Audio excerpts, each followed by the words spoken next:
What's up, everybody? Welcome to this week's episode.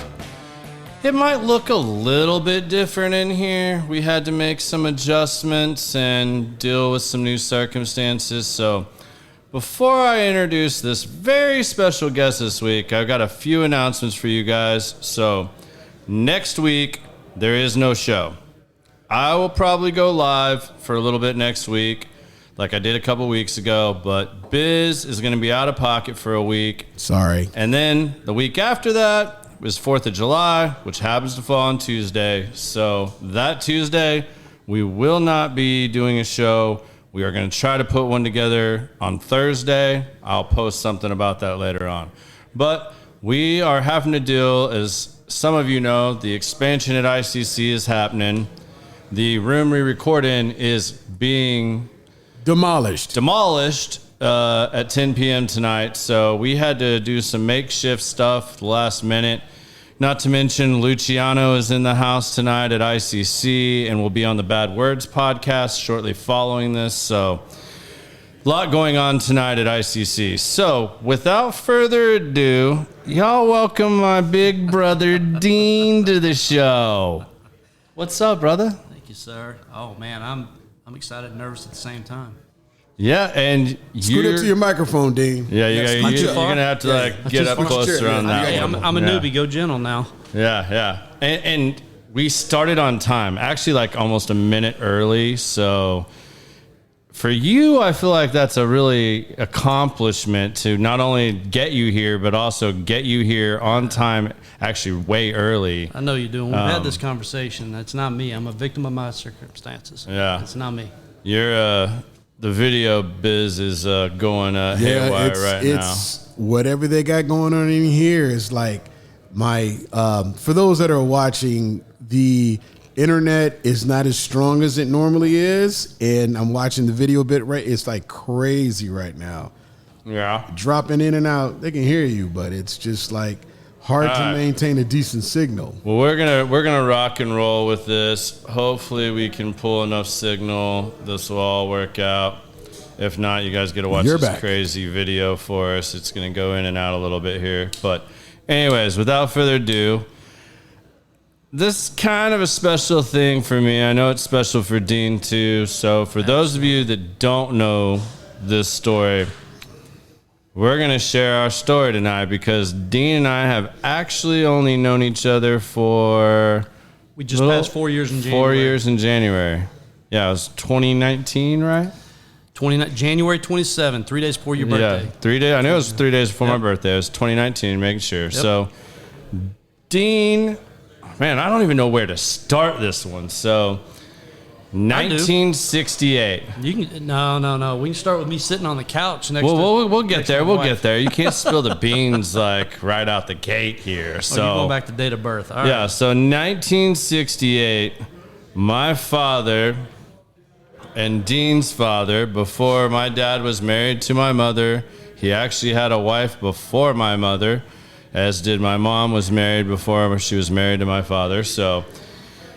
Anyways, my dad passed when I was 24, and at 27, my mom told me a family secret, at least to me at that time. My mom said, I told your dad he would have to explain if someone ever knocked on the door when you guys were growing up, but apparently when your dad was in the Army, he came home from boot camp before he got sent to Alaska.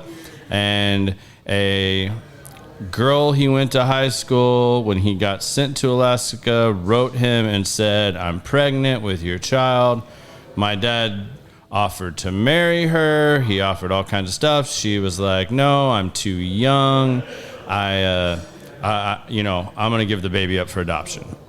My dad, from what I was told and from what I know from some of his journals, stuff like that, searched high and low trying to find out, where his son, daughter was. I don't even think he knew whether you were a boy or a girl, really? From my understanding.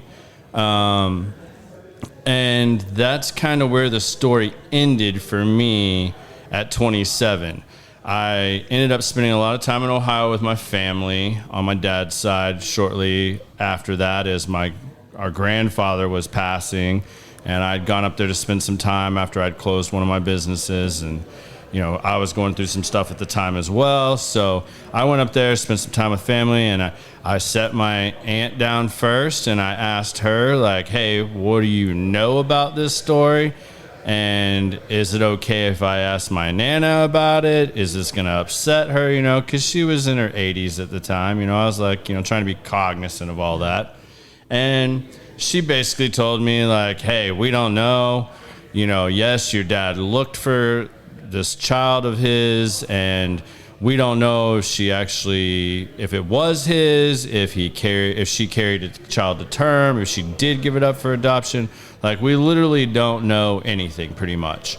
And that's where it died. I mean, I asked a couple of friends that had some really good military clearance, and they basically told me unless I wanted to label my family terrorist or something like that they weren't putting their job on the line to do any further digging for me. So it kind of died there.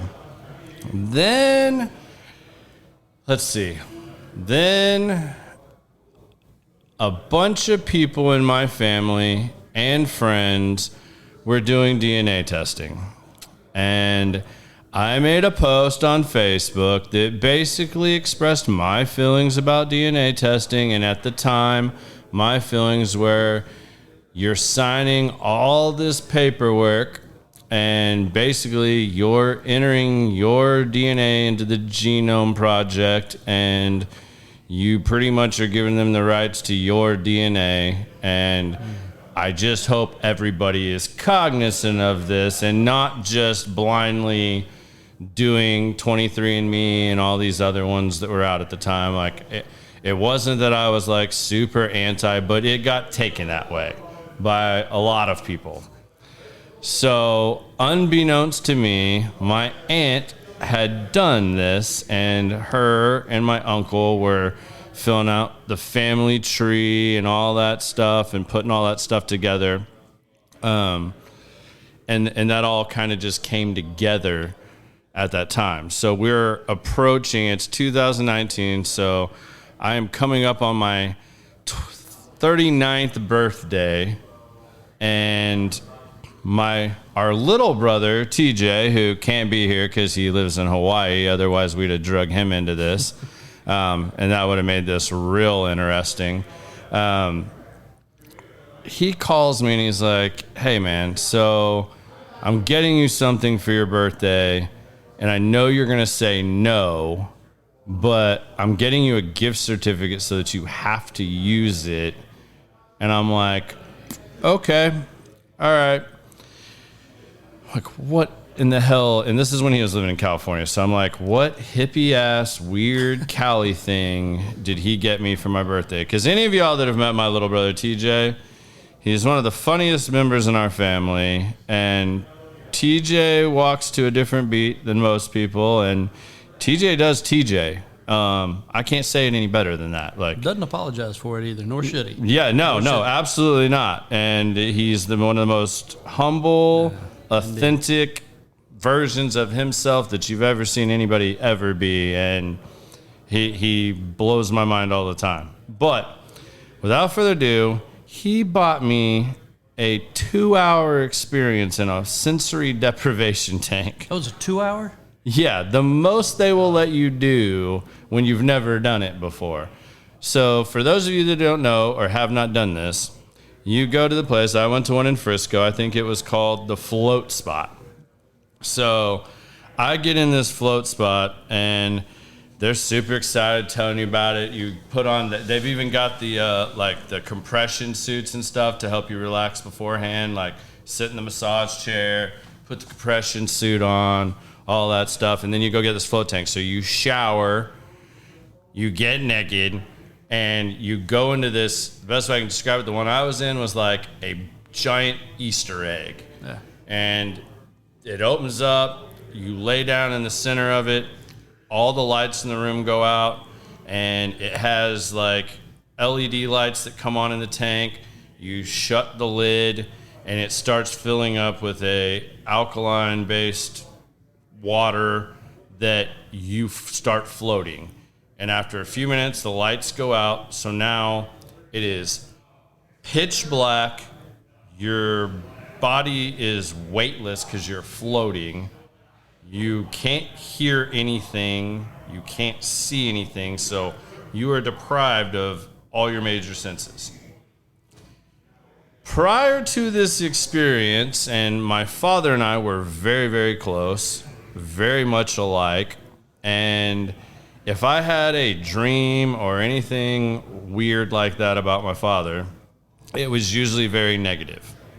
It was like, what the fuck are you doing with your life? Like, why did you do this? You know, it was like being dad. Like, it was very much like dad being dad. You know, it wasn't a, hey, how are you doing? You know, it's wonderful up here. You know, like, it wasn't anything, you know, like, cool. It was always a very parental type dream. It was always, you know, I either woke up stressed or pissed, one or the other.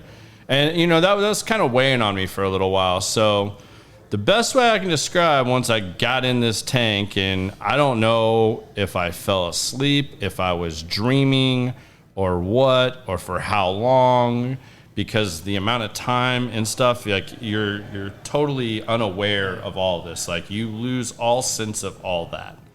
So I don't know where that started and stopped, but at some point very early on, I got the weirdest, calmest feeling of his presence.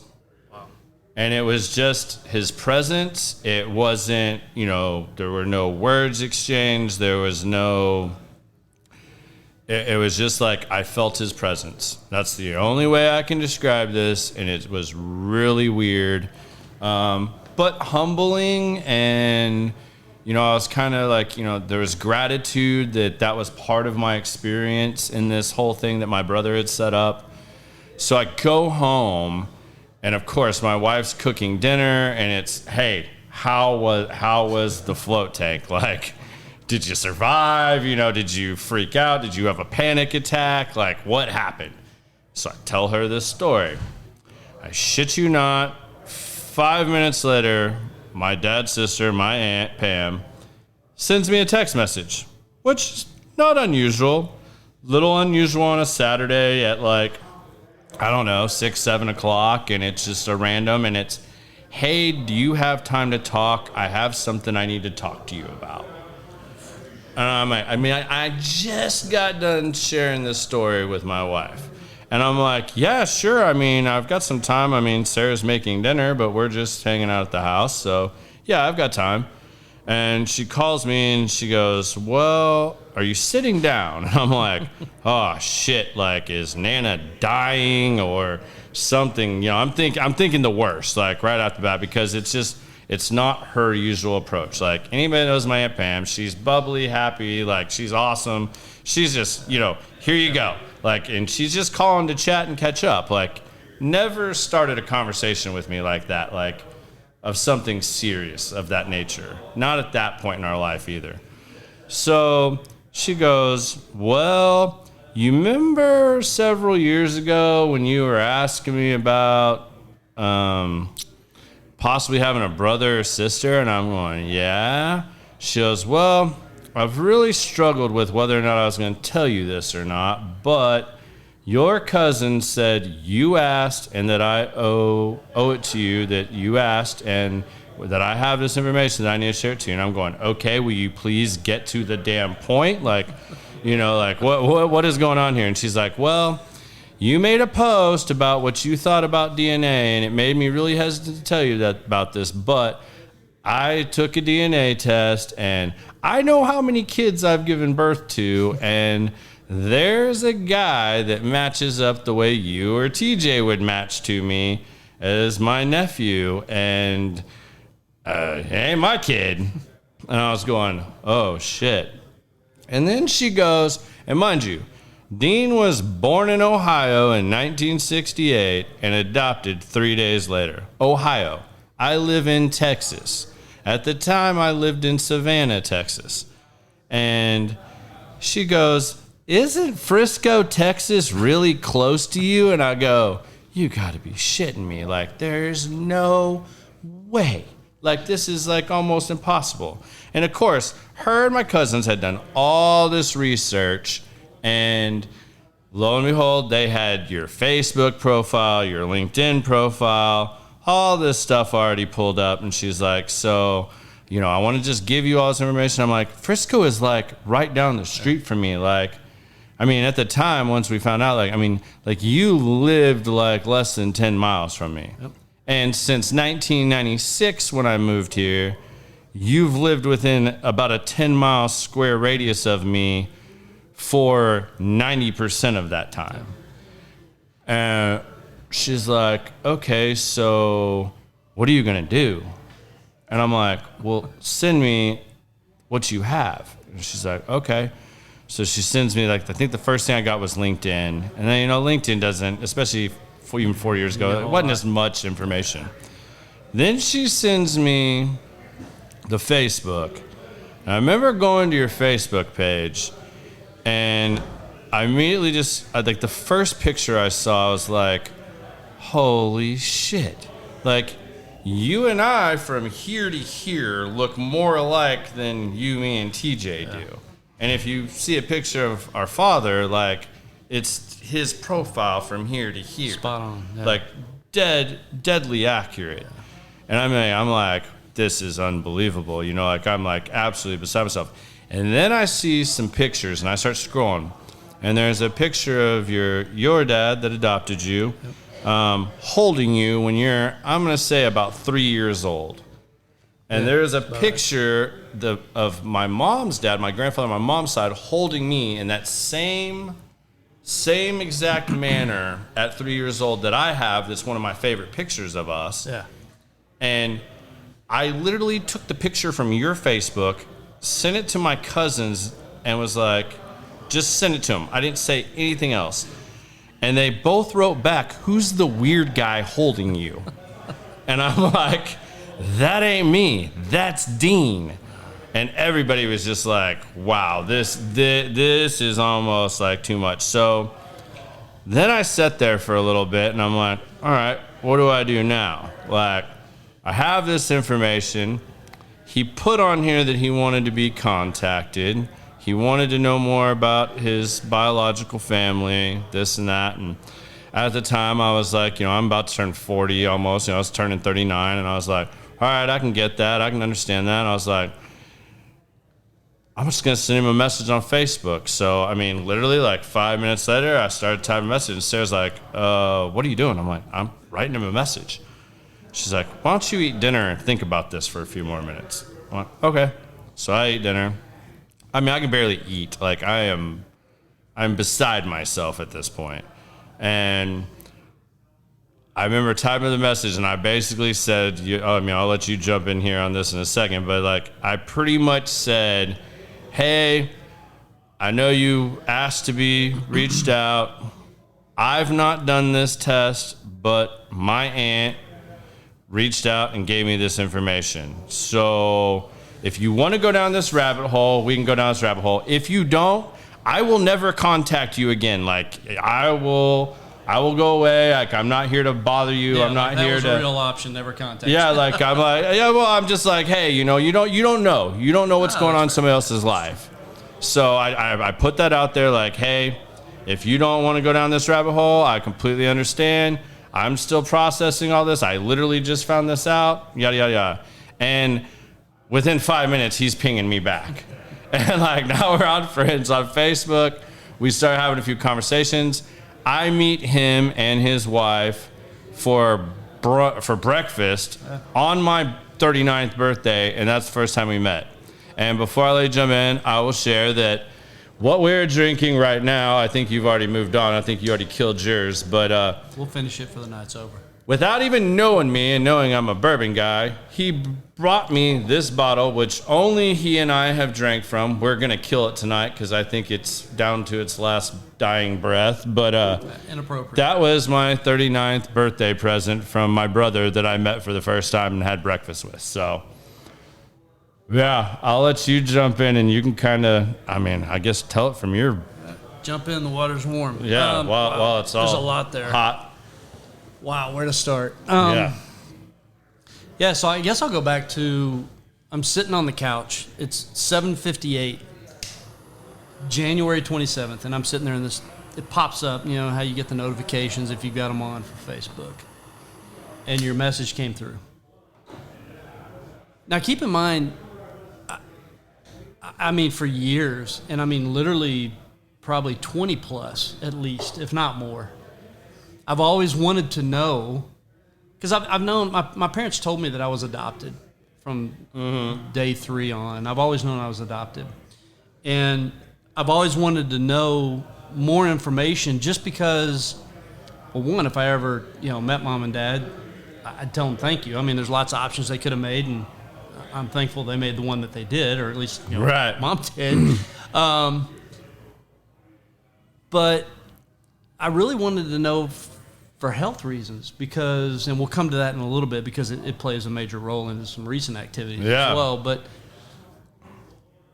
I've always gone into the doctor and they said history, and I said I've got none. So I've got 3 boys, and I can't tell them anything about any type of health history.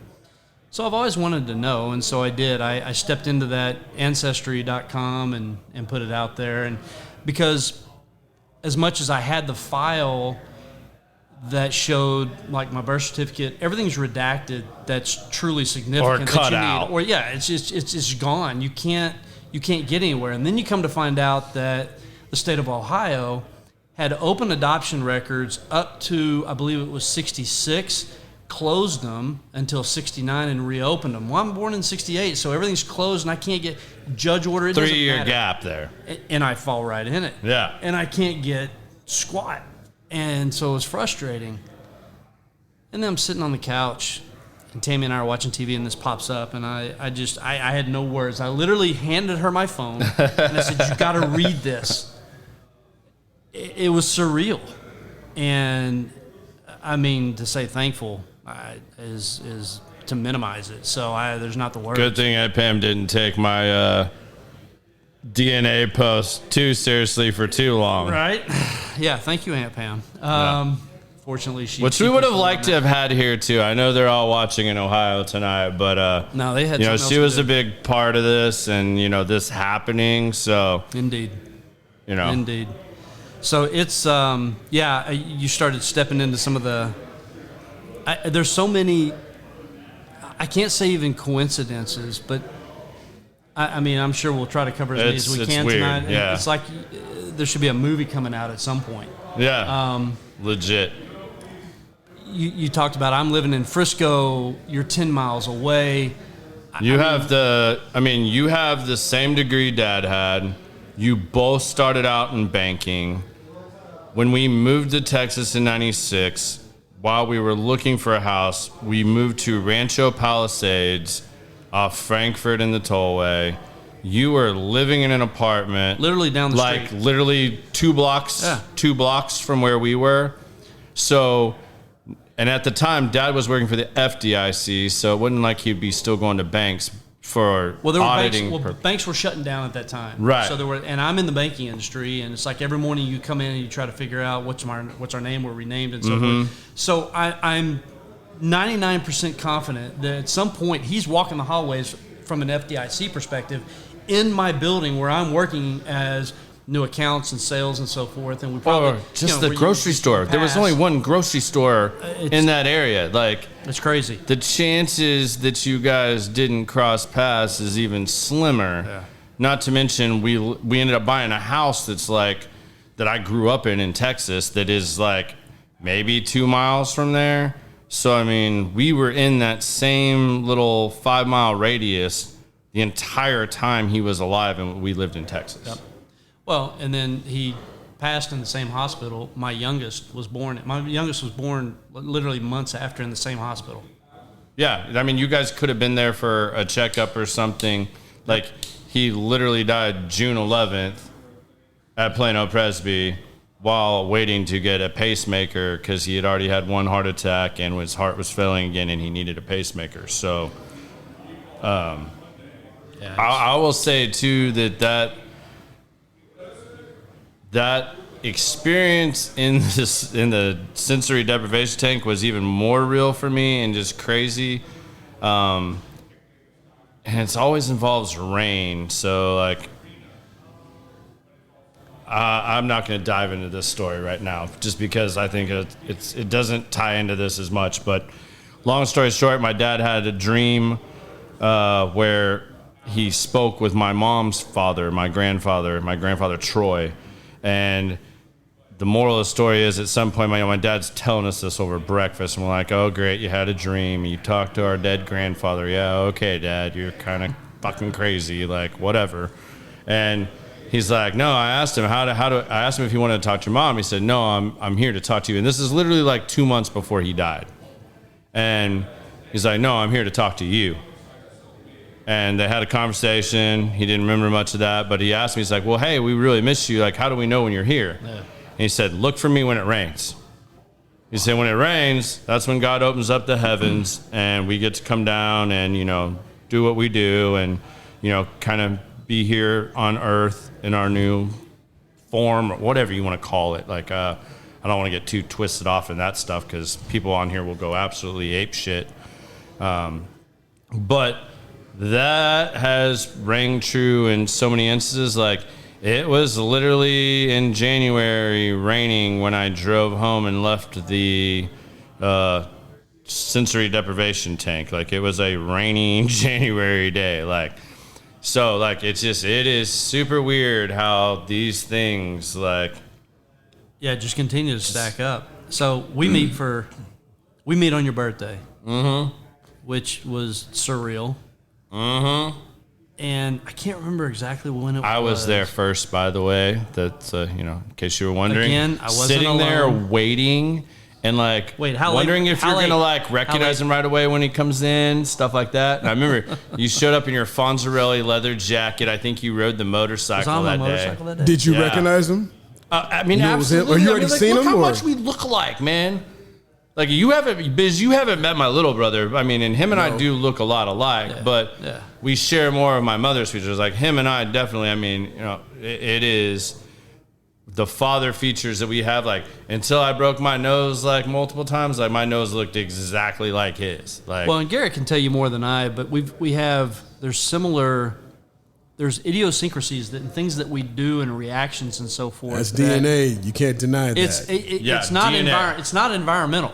It's DNA. Yeah, because he was adopted at 3 days old, right? Raised by a completely different family than mine, and which were hadn't been around them. And I mean, he wasn't around us until his, like, late 40s, early 50s. Easy, like, it's been easy. 4 years. Yeah, you're like 50. Yeah. So, I mean, like, for us to have any time to do so, like, I remember that from the very first, like, breakfast. We would do this, or you name it, the way we would, like, different turn our heads and just mannerisms were exactly the same, and we would do it at the same exact time. Like, I remember looking over at his wife, Tammy, at one point, and she is literally sitting there, like, frozen, like she was trying to eat, but, like, she's just, like, doing this. Like, it was, like, surreal. It was really weird. I remember the first time, at the time, with your, aside from what you do for a day living, you also own some jiu-jitsu gyms. Yep. And, well, one now. But at the time, you had 2 locations, and you had, at the time, some guys that were trying to make it in the MMA world. Yeah. And we came out to watch some of your guys fight. And I remember... your fighter then was not losing the fight, but, like, he should have beat this guy in, like, the first round and had opportunities to. But for whatever reason, he didn't follow the game plan at all. He wasn't following the game plan, and he almost got knocked out at one point, but could have taken this guy out multiple times. But I remember he wanted to win that fight with a knockout because he hadn't had a knockout. he's choking guys out and destroying them on the ground, but like he wanted to show he could knock somebody out. Yep. And I just remember when the fight was over, he won. And I remember you coming back to the table, and I was like, I'm going to go get you a bourbon. And you just looked at me and were like, huh? And you're like, I'm fine. And I'm like, no, you're far from fine. Like, and Sarah looked at me and goes, yeah, I know that look on your face too. And I was like, yeah, I'm going to go get him a bourbon. I'll be right back. And I went and got you a bourbon and came back, and you're like, why did you just do that? And I was like, because you're about to blow a damn gasket. Like, I can already tell. And it's just like one of those, yet another one of those really weird moments. It was scary because it was spot on. And there's very few people that know me. I mean, my wife obviously knows me like that. Other than that, I mean, my boys do now. I mean, they're not boys anymore. They're men. But there's not many people that know me like that. And for you to do that in the short amount of time, it's just one more of those. Yeah. And for the record, I still haven't done one of these like DNA tests. Like, I mean, maybe I will at some point, but I mean, like, I just don't I had somebody that was like, well, have you done a DNA? Well, we've kind of done a DNA test. I mean, it's kind of done. And then if you really need one after everything else that we've been through and seen and talked about, it's a waste of money. So. Yeah. I mean, I just haven't had a real reason to go do it. I mean, if you match with my aunt like that, I mean, it's pretty damn obvious, like, in my world, like, that I don't need to go down that road unless I just felt the need to for some reason, trying to document more stuff. But well, and I can't remember when it was. All of a sudden, a couple months in, or at some point, you started talking about Nana's birthday. It made the papers. She had just turned 90, I believe. Yeah. And you said, we've got a family reunion in Aruba. Yeah. And I'm like, so I've gone from meeting my brother that I didn't know that I had. Just months got later. Another one. To now I'm going to meet the whole family in Aruba. And Tammy and I have not, and we talked about this recently, we've not done a good job of stopping to, whether you want to say smell the roses or the coffee or whatever the case may be, and working on vacations and so forth. Yeah. And it was one of those, okay, you can meet everybody. You can go to Aruba. Yeah, we need to do this. Yeah. Well, what's even crazier about that is that trip was planned because of Melissa, our cousin Melissa. Oh, okay. Sarah and I got married in Aruba, and Melissa wanted to go back for her 40th birthday. So that's really what we were. It was all about Melissa, actually. It was really what we were trying to do, but it was like get the whole family together and do this. Well, it just turned into more and more once the stuff happened with finding you. And in all honesty, our family, prior to Aruba, had never taken a vacation anywhere together like that. It was always growing up that we went to Ohio for a vacation, whether it was Thanksgiving or Christmas or summer or, you know, whatever, no matter where we lived, or they came and visited us. One or the other. Like, we didn't, like, go off to even, like, Florida together or anything like that, even when grandparents lived in Florida. Yeah. It was always, you know, one or the other. Like, one of us was going there or one of them was coming here, you know, one way or the other. So that was the first time we planned that. And, like, thank God we did that with Nana because, like, she can't get around like that now. And at 90 years old, she went to Aruba with all of us. Unreal. For a week. I mean, and, like, everybody got to me. And I got my first real introduction to my 3 newest nephews at the time. At the time, I just had Jack, who I think was 3 at the time. Yeah, he's 3. So then all of a sudden, at that point, find out you have 3 other nephews that are, I think at the time, Cole was like 24, Alex was like 17, yep. and Liam was like 15. 14, 15. Yeah. So yeah, to like, and it's like, I mean, y'all got to see Alex the other week on the podcast 2 weeks ago. He's the middle one. Liam and Cole, like, I mean, all 3 of them, they're so drastically different. Yeah. But like, all 3 of them are a fucking handful. I mean, like, and to get thrown into that with like 2 teenagers, and I mean, Cole's damn near a teenager. I mean, I'm gonna still call him a teenager at 24. Like Cole's a kid at heart for sure. And you know, Cole and Liam and Alex and all them, and like especially Alex. Like Alex probably tried the most aggressively to get to know me right out the gate. I mean, Liam was 14 and kind of... You going to talk about the stunt he pulled in the restaurant? No, we're not going to go there. We'll leave that one alone. There's too many family members that are still... He had a good podcast with you, so I don't want to taint that. Yeah. So No, he had a great podcast. I don't want to taint that. Yeah. But he, I mean, like, to deal with all three of them and, like, learning boundaries, like, all right, now I'm being thrown into I'm uncle, and you and I are still getting to know each other, and I've got teenagers asking me, like, wild questions, like I imagine, because I don't have kids, that like you would ask your dad, or there's stuff I would have asked my dad, and they're hitting me up with this, and I'm sitting here going, holy, like I don't know how to answer this, because anybody that knows me, you ask me, I'm going to tell you. Yeah. Good, bad, or indifferent, I wear my shit on my sleeve, and I have no problem admitting my faults and like how bad I've screwed up things and whatnot. And I'll tell you the story. Hopefully you don't have to go down that same path. But I also know that there's a lot of things. My dad told me that shit, and I still had to learn some things the hard way. Everybody does. And to know where your boundaries are, like you and I had to have, I mean, I think that forced us to get to know each other a lot better real fast, because that stuff was coming in from them so fast that it was like, all right, man. Here's my experiences, and this is what I would tell them. Are you cool with that? You were still throttled back. I remember several times you were, for the first couple of years, you were really throttled back, and I appreciate that and I respect that, because you were, I'm not sure if I'm okay to go down this path. How transparent can I be?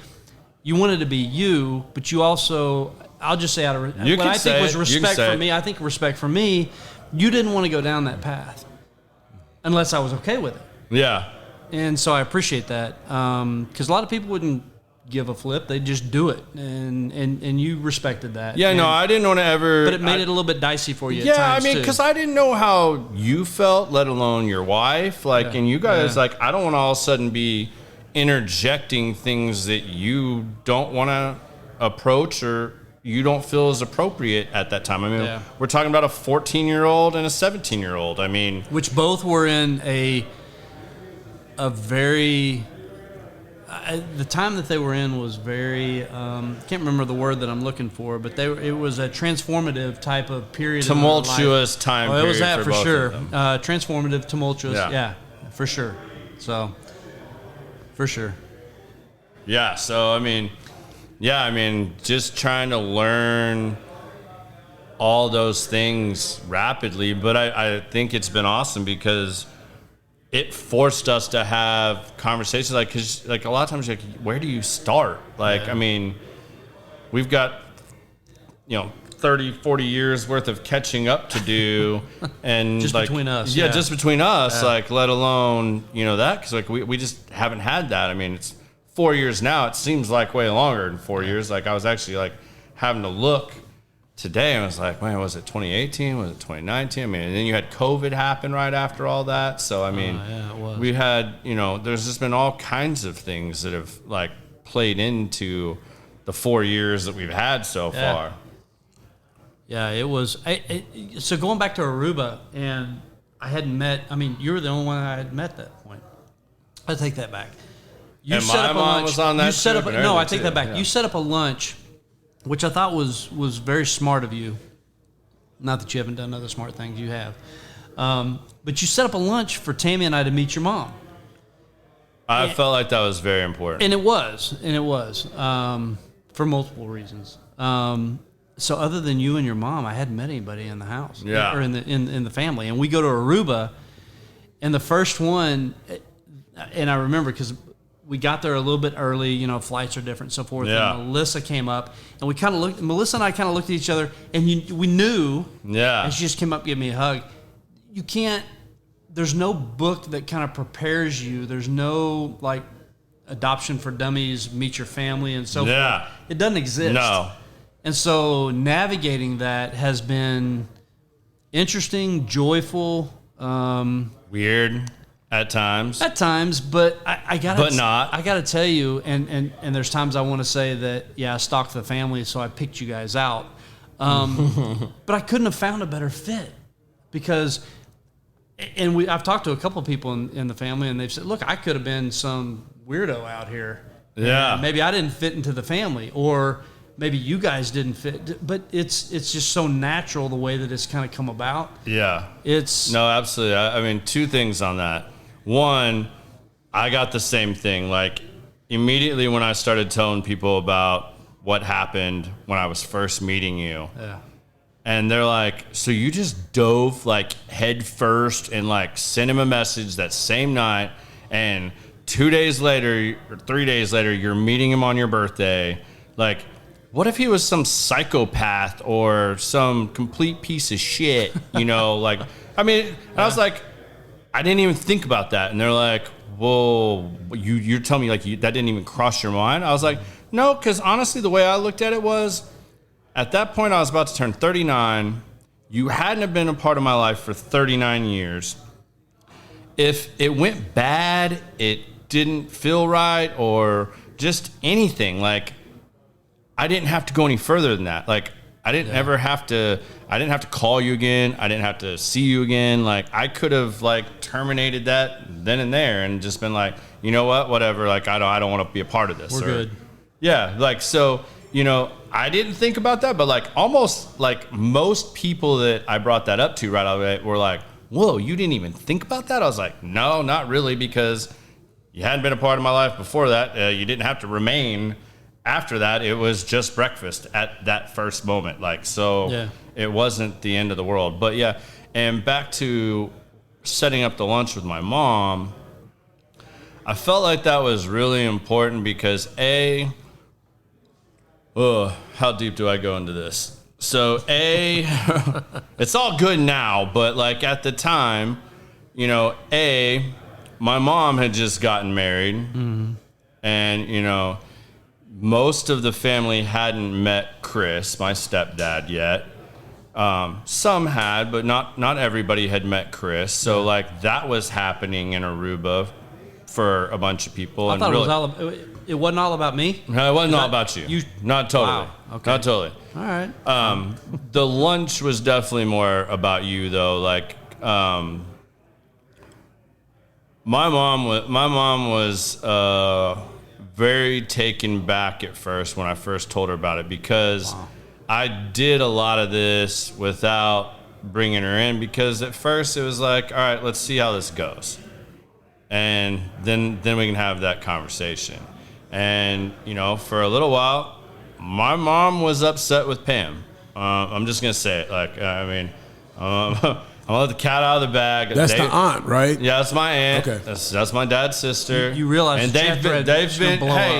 they've been sisters since before I was born. And you know what? They have a great relationship. They've had their conversations. It's all been put to rest, so I don't feel bad saying this or exposing this. They might not like that I'm talking about it on my podcast, but, you know, it's part of my life. So, like I said, I'm an open book. So, my mom was, you know, she felt like Pam had owed her to call her and tell her that she was going to tell us something like that. She felt like that Pam would have wanted that from her and that she should have gotten that, which I can completely understand. But in Pam's defense, too, my mom dropped that on me after my dad died. I came to her and specifically asked. So obviously she knew my mom had told me, because there's nobody else alive that could have told me that. So, I mean, I saw both sides of that. Like, I mean, I understood as like, well, and the way I felt and what happened was they worked it out. Like, that didn't last long. They're totally the same as they were before. Like, there's no animosity, there's no negativity, nothing. Like, they're all good. But like at that moment, so I knew when it actually came down to everybody stepping off the plane in Aruba and being there for a week, I didn't want that to be when that happened. You know, like I wanted y'all to be able to meet and say hi and kind of know each other a little bit and have at least a little bit of a comfort level being around each other, and not for that to be in front of the whole family right out the gate, because she'd already felt like she was getting hit from that already and didn't have much control or say in it. So I wanted to take that part away. Is Jared your brother, right? Huh? Jared's your brother, right? No, Jared's my cousin. He's my cousin. What's he say? Jared's commenting? Yeah. I just opened up Pandora's box. Nah, Jared, like we all, if that's me opening up Pandora's box, shit, the family don't know me, cause I've, yeah, Mr. Aruba. I mean, see, Jared, like, I mean, I do that, like, and, you know, honestly, I feel like if you talk about this stuff, then like it can't be held back. It can't be resentful later. It doesn't build up and turn into things it shouldn't. And like I said, everything's totally fine with that now. But yeah, I felt like that was crucial in having that, because in all honesty too, like I don't want my mom to not have a relationship with you as well, or for that to ever be weird at any type of family event or anything. Like, you know, like it or not, it's not like you're some secret love child or something like that. You know what I mean? Like, I mean, you're not. Like, so, you know, to me, this is part of our family now. So there shouldn't be anything negative there about that, or that shouldn't turn into anything different or more. Yep. No, see, totally my agree. mom just commented, Jared, you happy now? I told you. No, your mom's a sweetheart, and she's been in a unique position. So, yeah, absolutely. I've talked to Pam about that. I was like, it's interesting how you guys are. They're like, sisters is the only way you can describe. Yeah, that. you can't describe it any other way. Very much so. And they've always been like that. I mean, the age difference. I mean, I only have two cousins. I mean, I have Melissa and Shelly, and Melissa and I are like 9 months apart, something like that. I mean, and Shelly, you know, she's not much older than me. I won't put you out there like that, Shelly. I feel bad because, Shelly was like the babysitters. oldest. Shelly was the Until oldest. I came into the picture. Until you came in the picture. Yeah, I feel bad about that. And you know, I mean, and Melissa and I have always been super close. I mean, like we played together. I mean, like, and Shelly kind of watched over us, you know, like.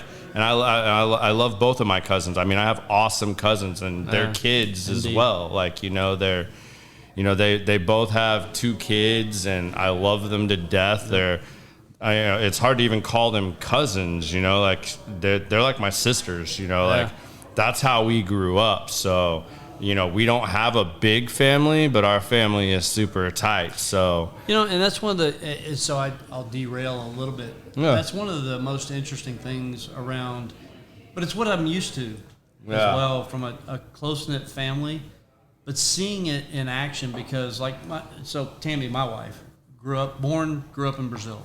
Yeah. And I think by and large, when you look at Latino families, other cultures and so forth, they are very close-knit. I mean, she had a cousin or two that was 28, 30, still living at home. That's the norm.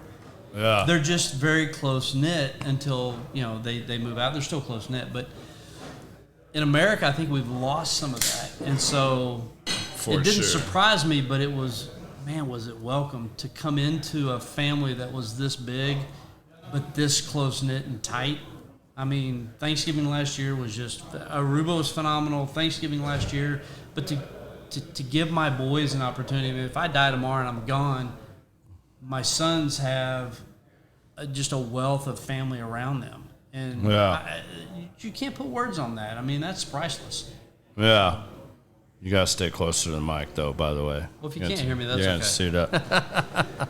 It wasn't that bad. I would have said something. All right. Man. Yeah, I mean, I don't know where all to go tonight. I mean, like, people want to ask questions or throw it up. Well, we're still finding, on here. We're still finding. I mean, you and I. It wasn't that long ago. I mean, our GP retired quickly because of COVID. Yeah, that was crazy too. But you and I have had like just all these different things. You know, the hospital, the banking industry, all these different things. Living as close as so, I have a question. We had the same GP and didn't even know. And then all of a sudden, I'm like, hey. And we start talking about a referral and doctor and all this kind of stuff and medical, and we had the same GP. Well, you guys live in the same city. It's not that. Actually, no, I mean, not There's really, a because lot of I lived in Frisco's got a Savannah, lot. and this guy was in Frisco, and I wasn't always the best about going to see doctors, but getting to be 40, you know, and the family history of heart disease and high cholesterol and blood pressure and all that stuff that I had to start watching.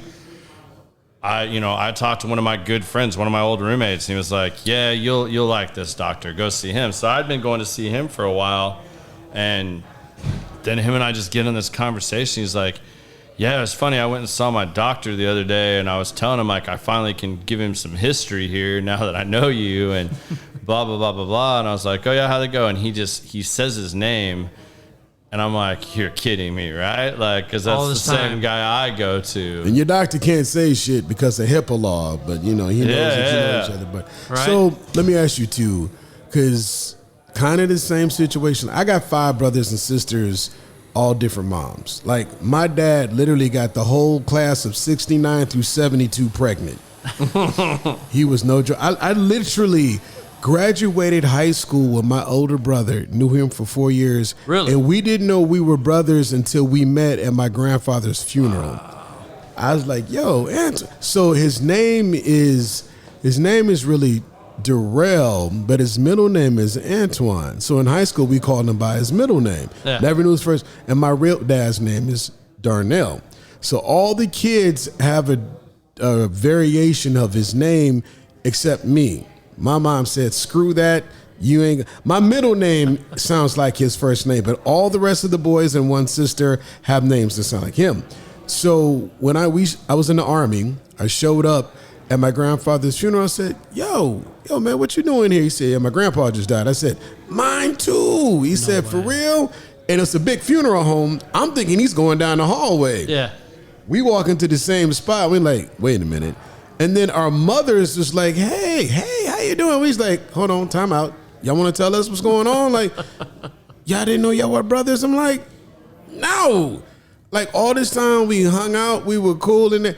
Had no clue we were blood half brothers. So, but after that, so how often do you guys hang out, keep in contact? Like, was it forced, like, nah, it's my brother, I gotta go see him, I gotta do, or was it just a natural, my bro, and you just really start? Because I know the curiosities will cause you to get together. Yeah, no, I mean, for me, I'll let him answer this too. I mean, but for me, it was natural. Like, there was no real trying or anything like that. Like, there was genuine wanting to get to know each other. And like I said, there's so many things, like, if you watch us, that we do without it. I mean, I'm sure people watching the episode, like, I don't know if we've done it yet. I'm sure the wives or somebody will tell us we have. But, I mean, we just do things the same. Like, it's so weird. And, you know, our younger brother, TJ's got a lot of dad's qualities and characteristics, but he's way more like my mom. He's a lot more passive. He's like way more type B. We're way more both like type A, like bam, bam, bam, OCD, get it done. Like, it's different, man. Yeah. Like, and I can tell without even like I told the story earlier, but like, I mean, even within the first few times of meeting him, I could tell when something wasn't right or something was wrong or just wasn't going right or whatever. Like, I can read him without ever having known him that long. Like, and that's just really weird, but it's because, like, I can see that in you. Like, I see it, like, right out the gate. Like, whether it's like, I remember dad making that expression or whatever. And like I said, like, I was definitely like my father, like, no questions asked. Like, we were so much alike, you know, so. That's why I'm a bad poker player. Everything's out. I don't do well at that. It was never forced. If anything now, because and he's going to beat me up for it, but I moved back to McKinney from Frisco. And So right after he finally got me gate access, you know, like took 3 years for me to get gate access. I had to go through hell. That's just a whole to nother pull sidebar. into the. But now it's like, well, I haven't seen Garrett, and we haven't talked. We haven't seen each other. And so now there's like this, well, the word in Portuguese, my wife being from Brazil, the word in Portuguese is saudade, and it's there's a missing, but it's more than missing. And so I can tell when we haven't connected in a while, which is a big word for me now, connection, and we haven't connected in a while, it's like, no, I got to call him. So it's never been forced. It's been... there's been too much time, if that makes sense. No, I get it. Me and my brothers, I have one that's here that I've been close to since I was 5. We're like best friends, tight. And the other ones, but I check on them. Now, my brother, he is a master at checking on everybody regularly. I suck at it because we're so busy living life that you kind of get caught up. But I'm so used to him being there. Like I said, he even moved here. We have a sister that lives right down the street in Houston, and I just see her on Facebook. I know birthdays and holidays, gotcha. Yep. The one I went to high school with, same thing, because he's so busy. He runs a construction company and does all that stuff.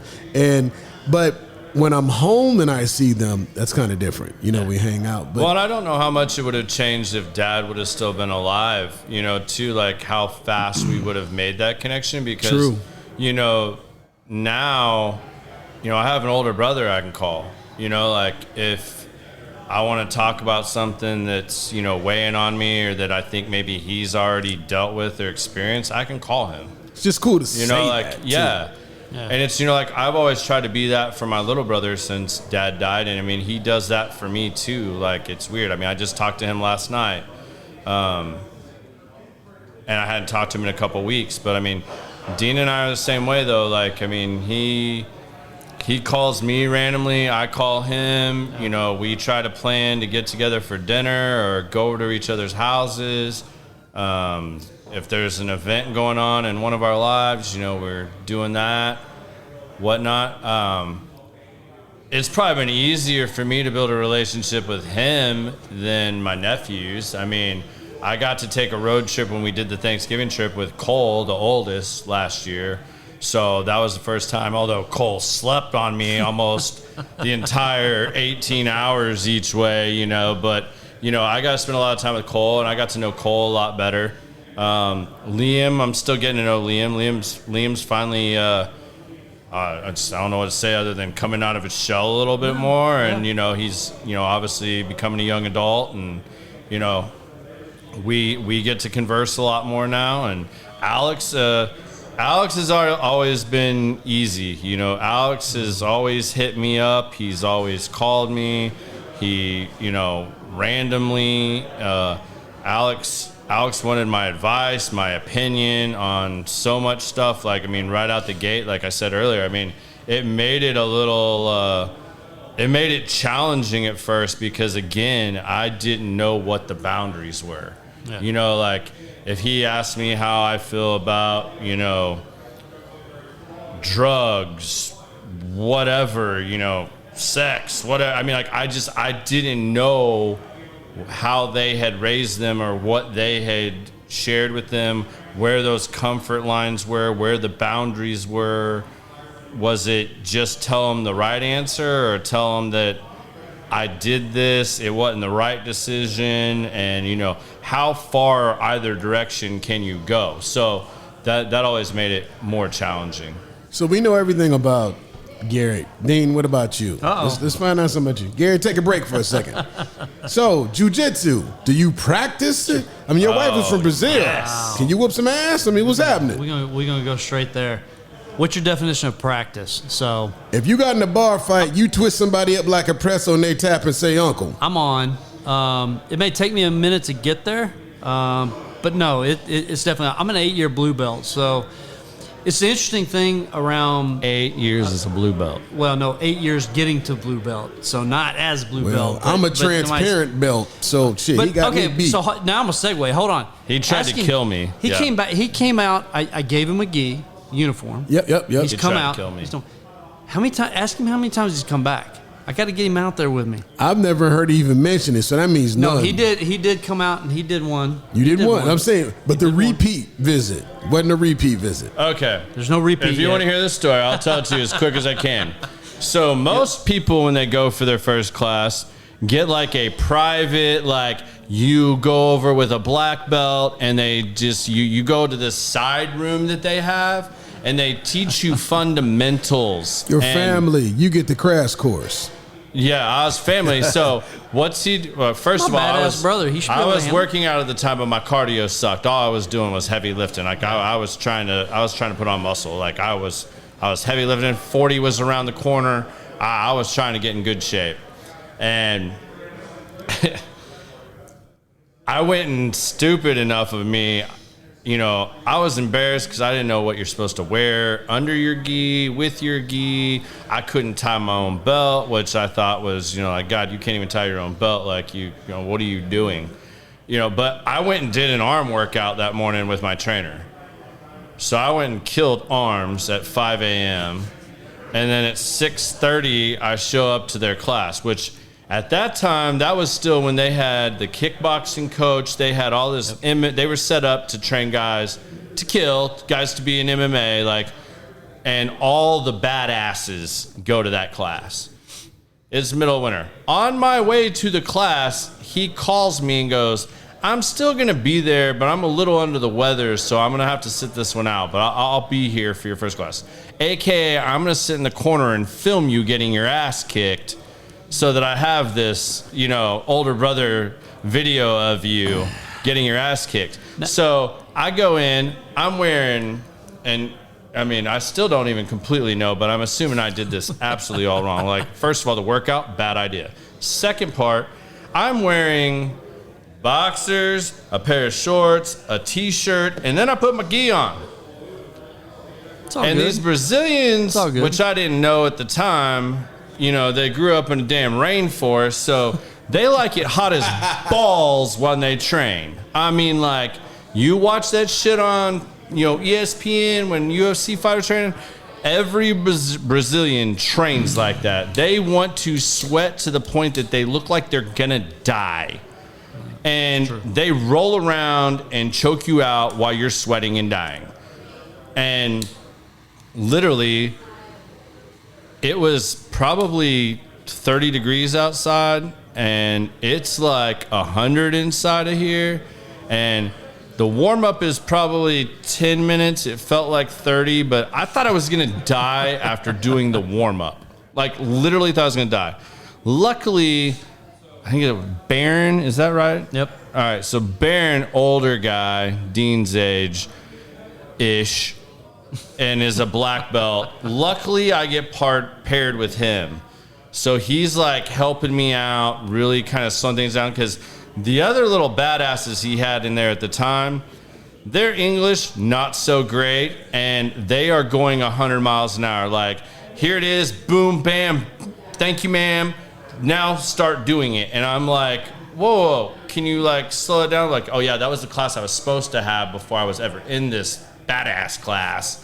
But they're doing this at like Mach speed, and I was just so thankful that I didn't get paired with Princess or one of the girls, because if I'd have been choked out by a girl that was like 18 at the time, there's no way in hell I would ever do jiu-jitsu again. Like, my pride would have been so hurt. But Baron, I did exercises and drills with him for probably another 30 minutes.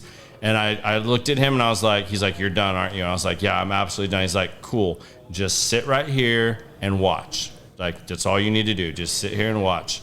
And yeah, that's the one and only time I've ever gone to jiu-jitsu class. And he just laughed at me and was like, "Yeah, you know, probably should have got you in one of those other drill classes first. And, you know, yeah, we'll get you in there, and, you know, you can do this and that." And I'm like, "Yep, nope, not for a while. I'm gonna, until my cardio is at least where I feel like it's like halfway decent, no way in hell." No, so a couple of cliff notes. So number one, you never wait to get your cardio right. You use that to get your cardio right. And he hadn't been back since. However, I'll add this.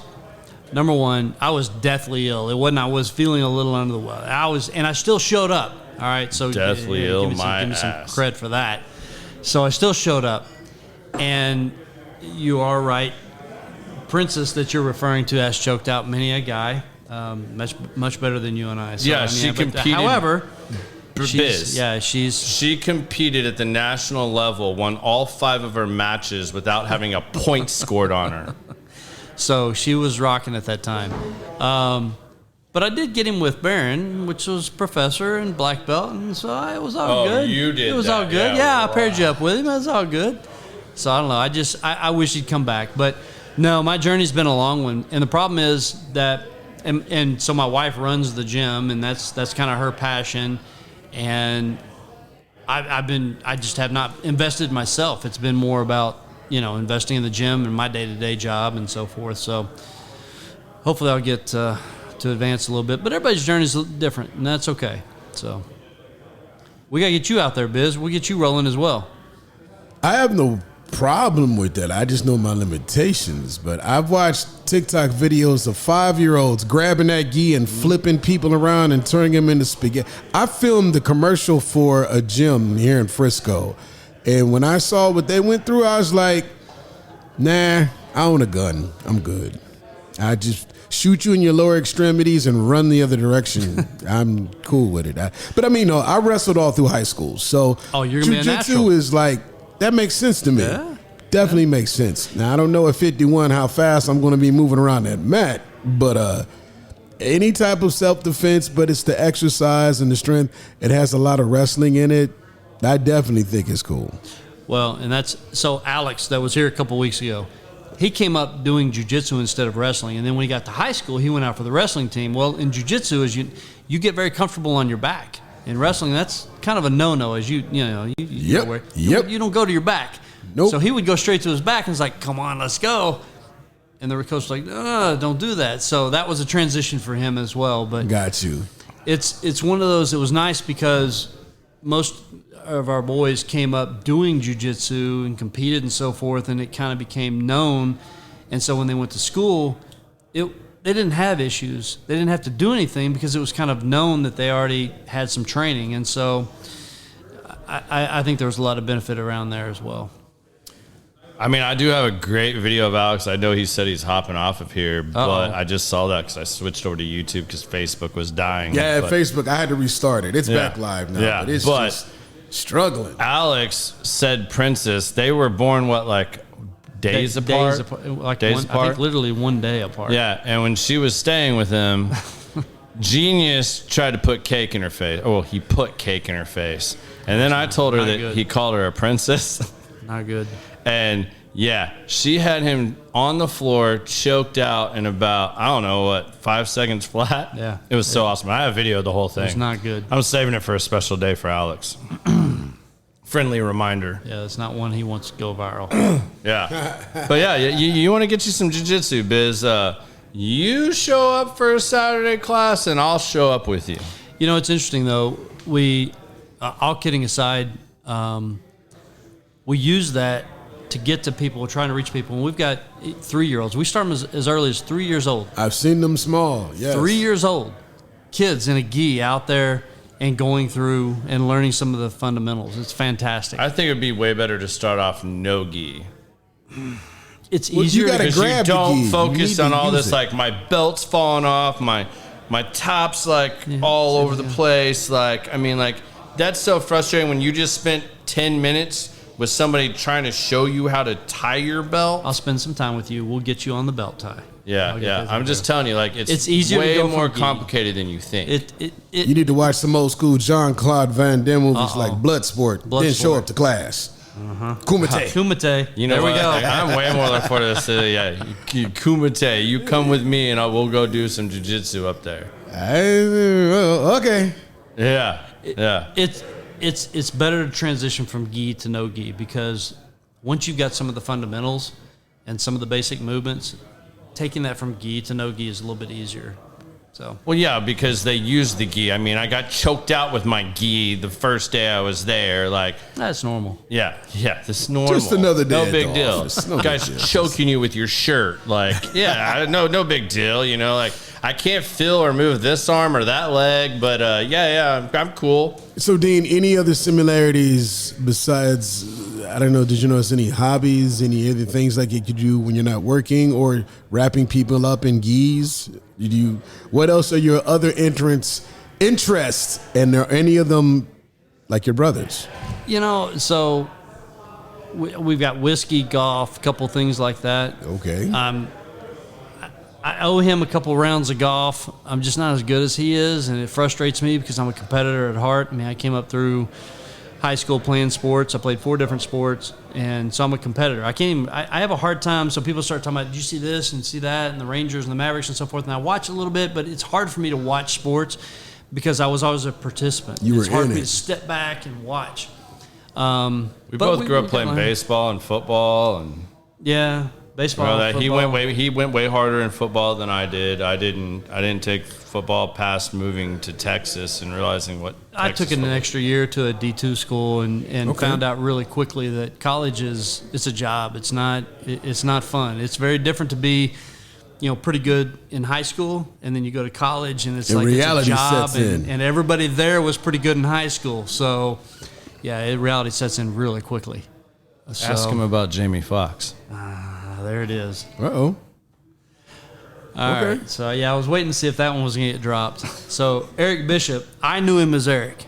I know him as Eric. So, and by the way, thoughts and prayers for his continued healing and rehab. I don't know what he's got going on. You can't trust the media these days. No, yeah. Who knows what? I actually know somebody. I'm kind of closer to them. Yeah, okay. So well, hopefully everything's okay. I don't know. Yeah. We're going to talk about that later if you've got a connection there, because I've been trying to pull something off for a while as a gift to my big brother. Uh-oh. So we definitely need to talk. I've been to his house in L.A. Have you really? Yes. Come on. Not lying. Oh, we definitely need to talk. So was Gilbert Willie there? No. That's his best friend. I met before his sister passed away. He had a younger sister that was special. Yeah, okay. I met his younger sister before he passed. Wow. Yeah, we definitely need to talk. So I grew up in Rockwall, back when Rockwall was 4A and one school, one high school. Which ain't far from Terrell. Not very far from Terrell. Mm-hmm. And Terrell was our biggest rival. And Eric and I both, Jamie, we both graduated in the same year. And coming up through high school, we guarded each other in basketball. We played against each other in football. I don't know if he played baseball or not.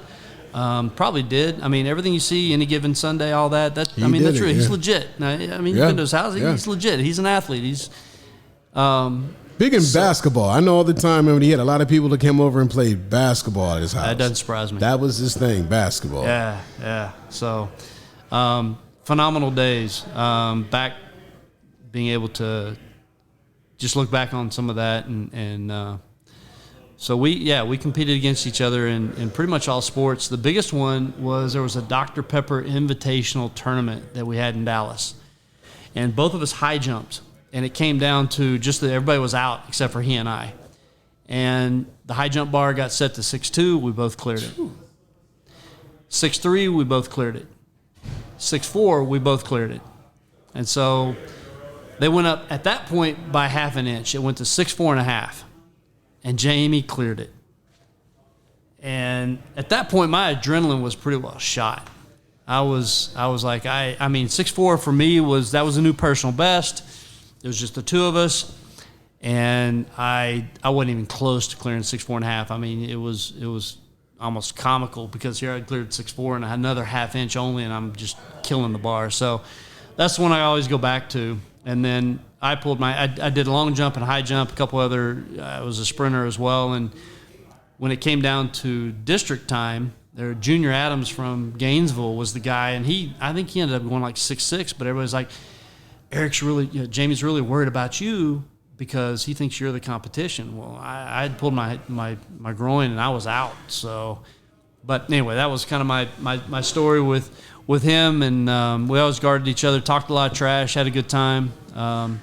Great guy, but I hadn't talked to him since. So, yeah, we got to connect if you've been to his house and you've got some contacts there. I'd love to connect with him. Yeah, I was blessed. A friend of a friend introduced me to him. I got to go over there. Somebody she works with, their family. Very definitely. Cool. I was like, oh, wow. He had just got the Foxhole Sirius channel and did all that stuff, worked with them.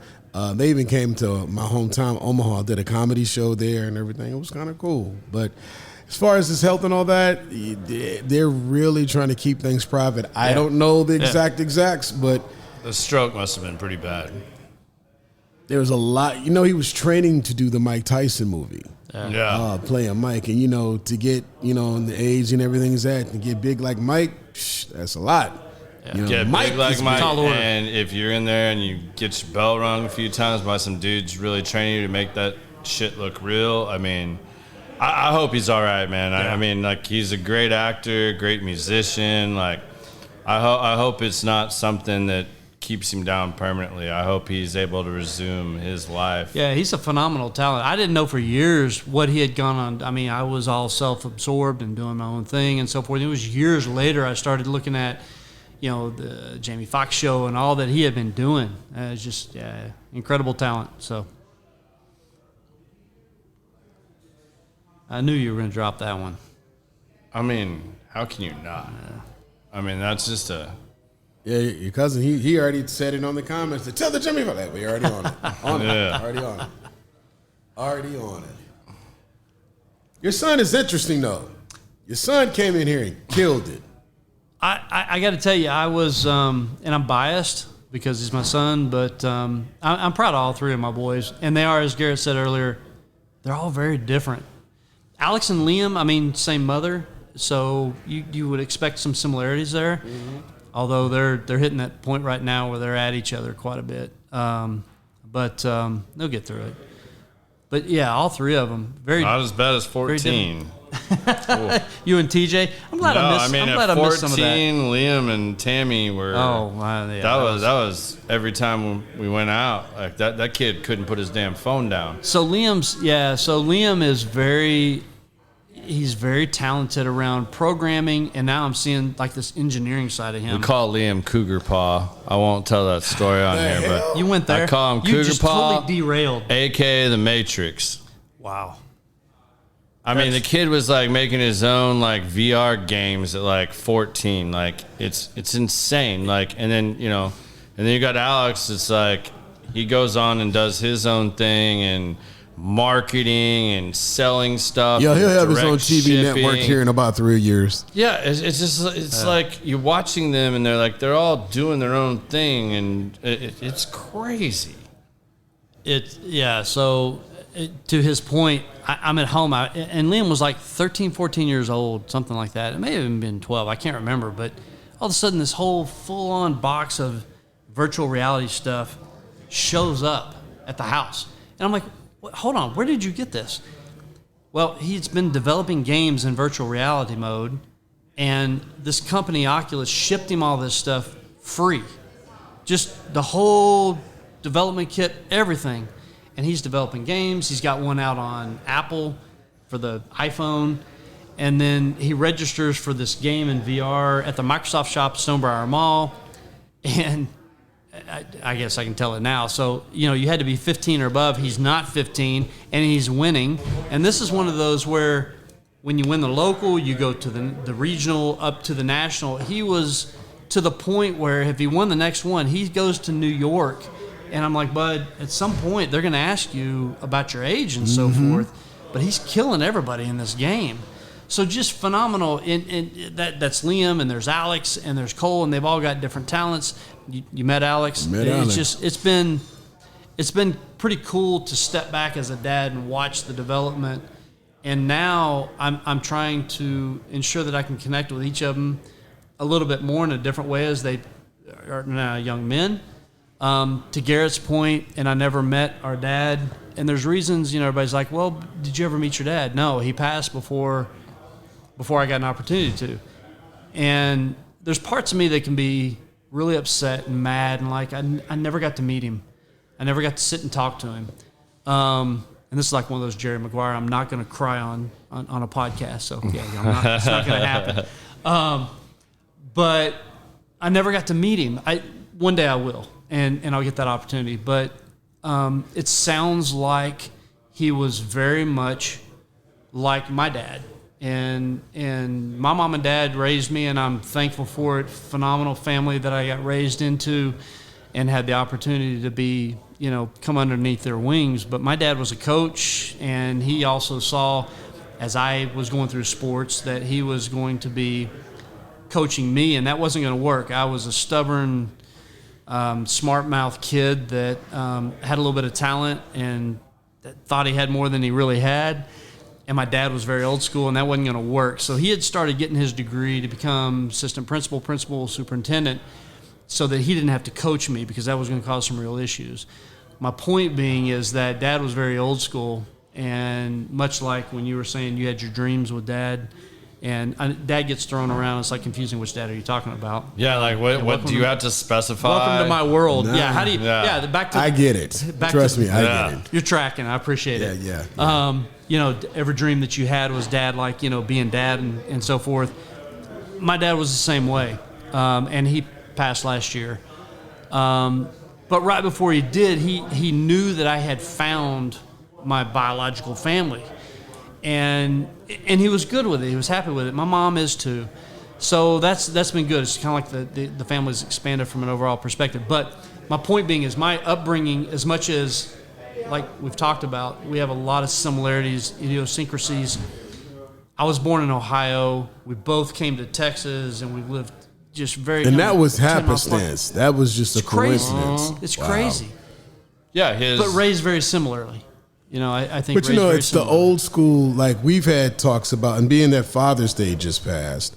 I call him Pops, but my stepdad, which was pretty much Dad, he just passed about 3 months ago. And it's been weird because, your mom, they'll talk shit, until it really happens. Like, here he goes, eating all that pork. There he goes, drinking all that gin. I know, your insurance is paid up. All right, just wait. Yep. And then it really happened. And she was just like, whoa, did I put bad juju? And I said, no. Dad knew what he was doing. He had congestive heart failure, and he continued with his bad habits, so you can't hold yourself responsible for his decisions. Yeah. But now that I've kind of taken his place, like my mom, she's 71, so she still drives, still does whatever. But the other day, it kind of hit me when I said, hey, what you doing? I am sitting in this apartment staring at the walls. I said, why? She says, I ain't got nobody to yell at.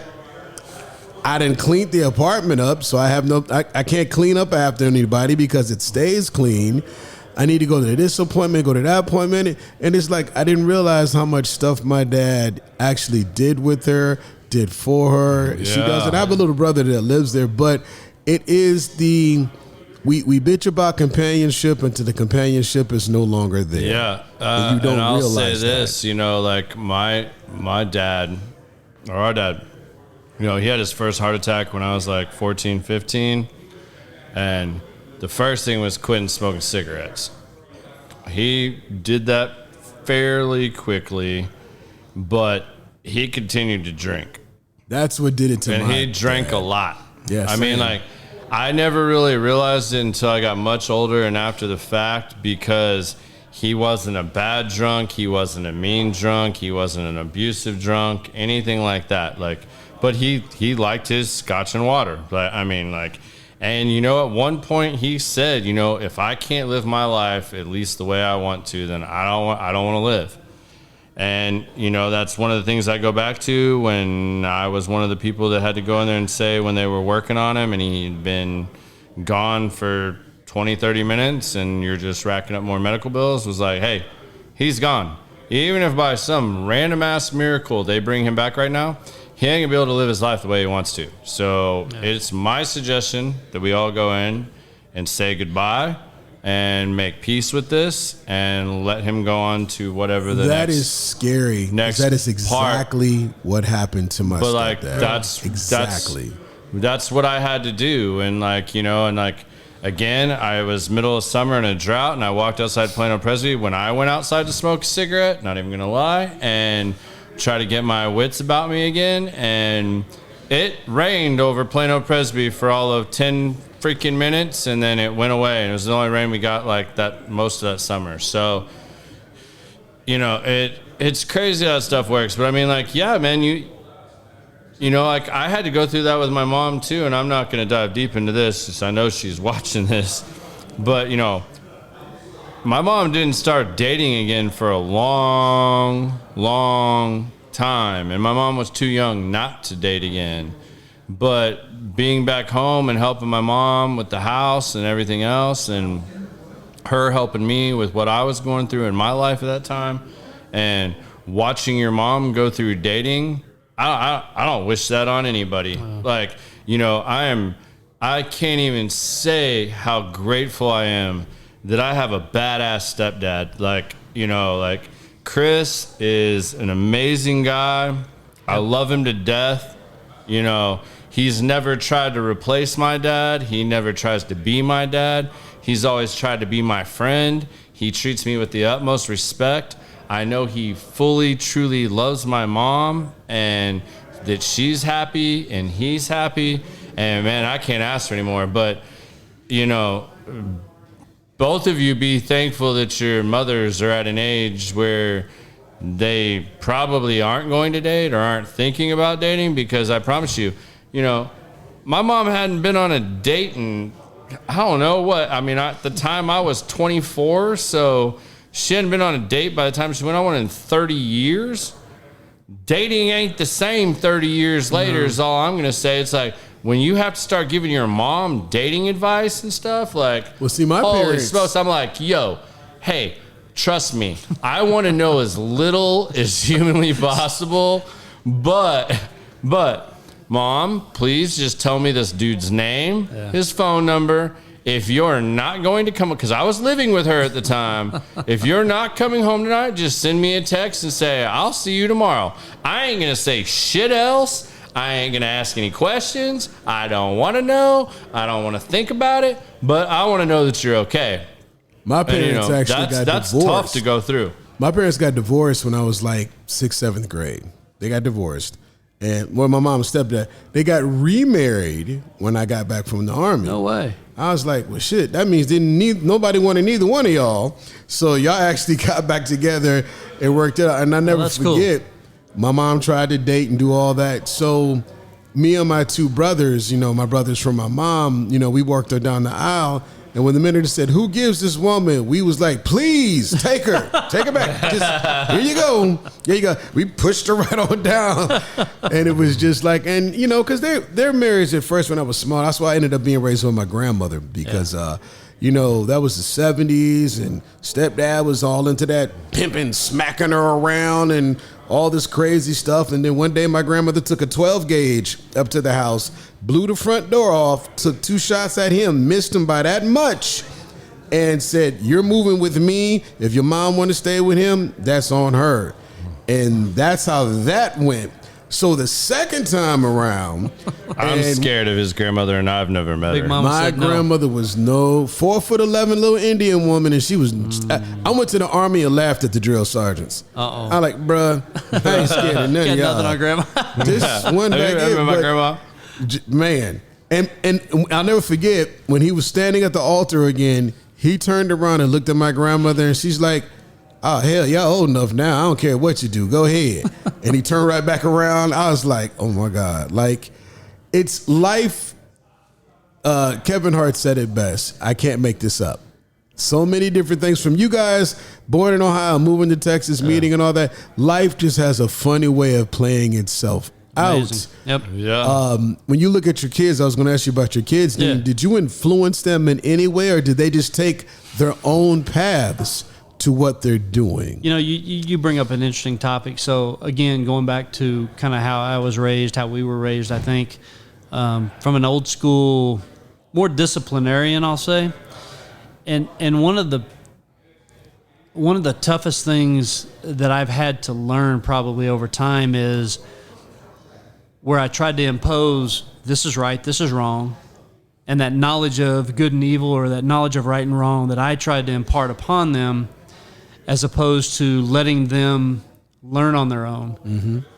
And that's been a hard thing, because for me, I don't want to see anyone suffer. I don't want to see, especially my family, my friends, my kids, go through something. I know that's going to hurt. Don't do that. And I want to try to keep you from that. Don't do that. But the best thing for them is to let them actually experience it. Now, crossing the street and getting hit by a car, that's got dire consequences. But you get my point. Some of those other things are where I could say, I gotta let go. I gotta let them experience. I didn't do that well. What is the fine line between let you bump your head so you can find out for yourself, or as my grandmother used to tell me, I've been already where you're trying to go, so why don't you listen to me so you can save yourself a lot of hurt. But like you said, people don't believe the stove is hot, no matter how many times you tell them until you let them touch it. Then they turn around and look at you like, why didn't you tell me? You know, how interesting you use that as your analogy, because that I was about to say that's the exact thing that happened. It happened with Alex that was here 2 weeks ago. So shocking. Yeah, I know that surprises you. So Alex was probably 12 or 13 years old. And we've got a trip coming up to Brazil. We go back. We try to go back at least once a year to see Tammy's family. And the grill was on in the back. And I said, Alex, don't touch that. It's hot. It will burn you. And I left, and Alex is Alex, and he put his finger on it. As smart as he is, touches the girl at 12. So we travel to Brazil, and he's got this big blister and everything else. And so, great analogy. Where's that line? All I can do is tell them, and I'll forcibly, not anymore, but I mean, I think I would forcibly intercede in situations where, like crossing the street, you grab them. You don't let them experience that, obviously. But that line is, I think, if they can recover from it, if they can heal from it, you try to use your judgment, let them experience it. You tell them about it, you educate them on it, but they... Look, I'm using my three boys are the kind, they just have to go through it. And that's what I'm doing with my 14-year-old right now. So I say, look, here's the deal. You know what, Jesse? I'm done. Let's do it your way. Let's just do everything. Yeah. Let's do it the way you see fit. I won't interrupt and whatever. And when everything that goes wrong said I go wrong, I'm not even going to say I told you so. I'm just going to let you keep on bumping your head till you be like, you know what, Dad, let's try it your way. I said, first time he ran away, this dumbass ran away in Dallas, Texas in February. It's negative 16 outside. He takes out the trash. He stores his backpack in the corner, and he leaves. So I'm like, damn, the trash can is on the side of the house. Wait, oh, he's mad. I look at the Ring doorbell, takes his little backpack and his little light jacket. About 40 minutes later, and I had turned off, it was time to go to bed. Turned off the porch light. I was literally locking that door. All of us heard beep, beep, beep, beep, beep, beep. He was barreling through the door. I said, oh, what's up? I thought you went to go get your new life. Yep. And he's looking at me shivering and cold. I said, sit your ass down. Let's talk. And I just said simply like this.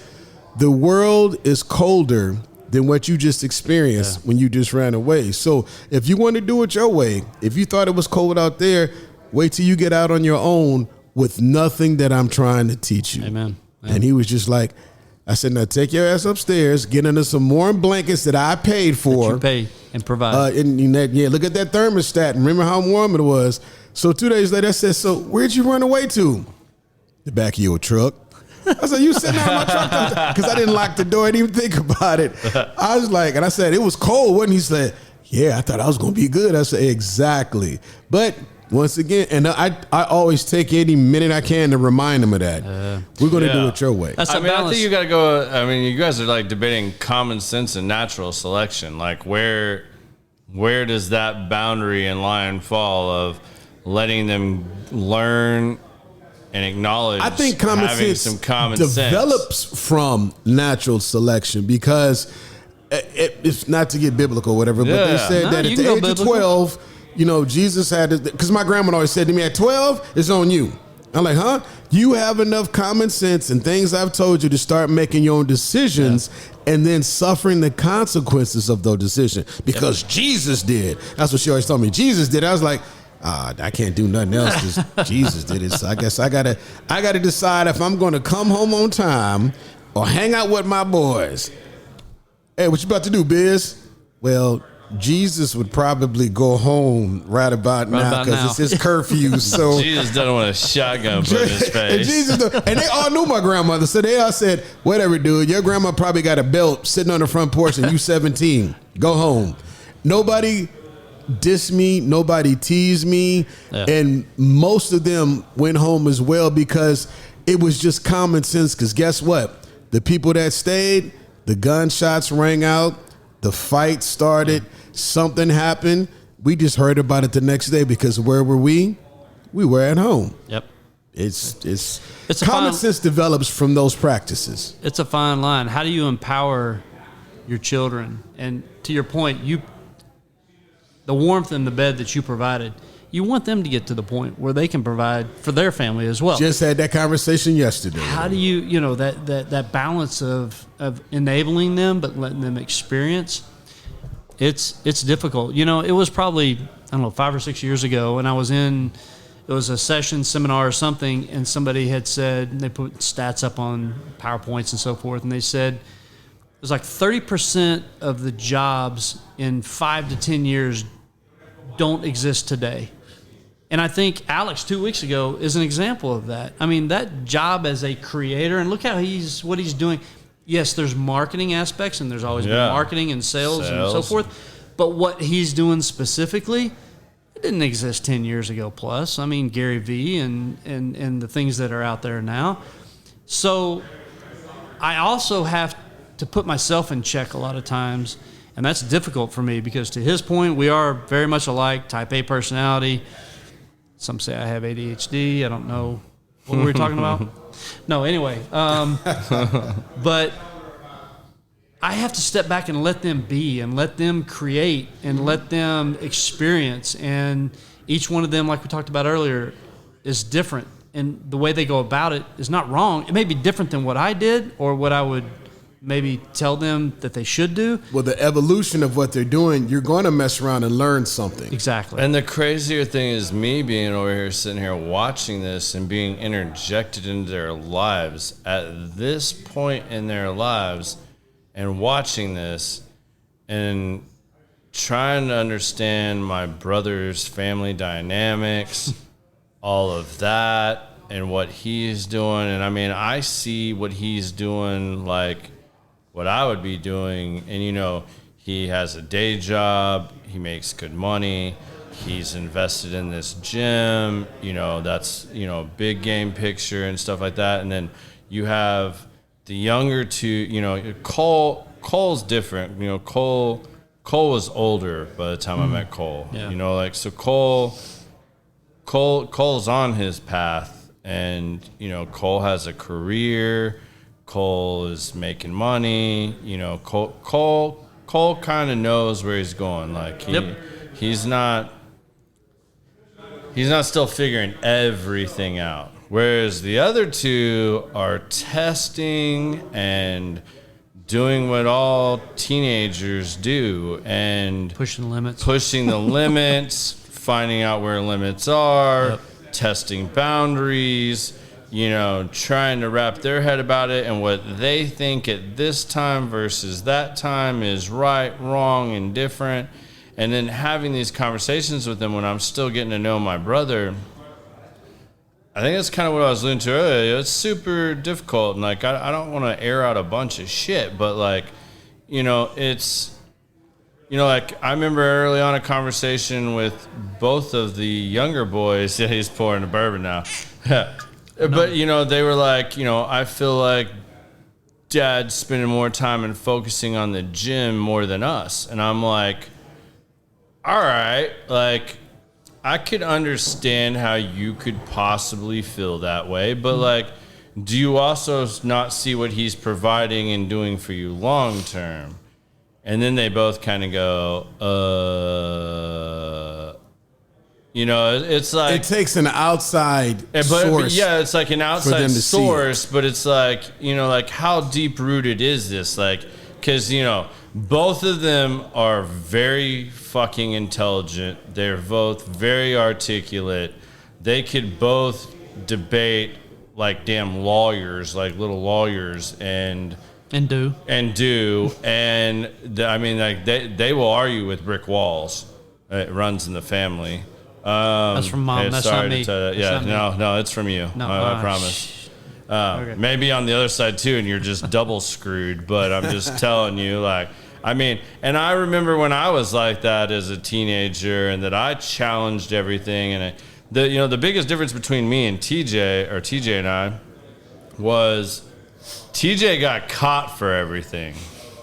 I didn't get caught. I did the same, if not more, but I also wasn't as good of a brother as TJ was, whereas TJ would be home grounded, or he would just be home, and if I got locked out or something like that, like he was throwing the fire escape ladder out the window for me to crawl back up and not get caught, or opening the laundry room window so I could crawl up and in, making sure the mom didn't close the dog door on me where I couldn't like reach in and unlock the door. I mean, like the list goes on, but like the two of them, watching them go back and forth with this, and like, I can speak more for Alex than Liam, just because Alex, like I said, has communicated a lot more with me. And, it's like, I remember like, I had only known you for like 2.5 years, and you tell me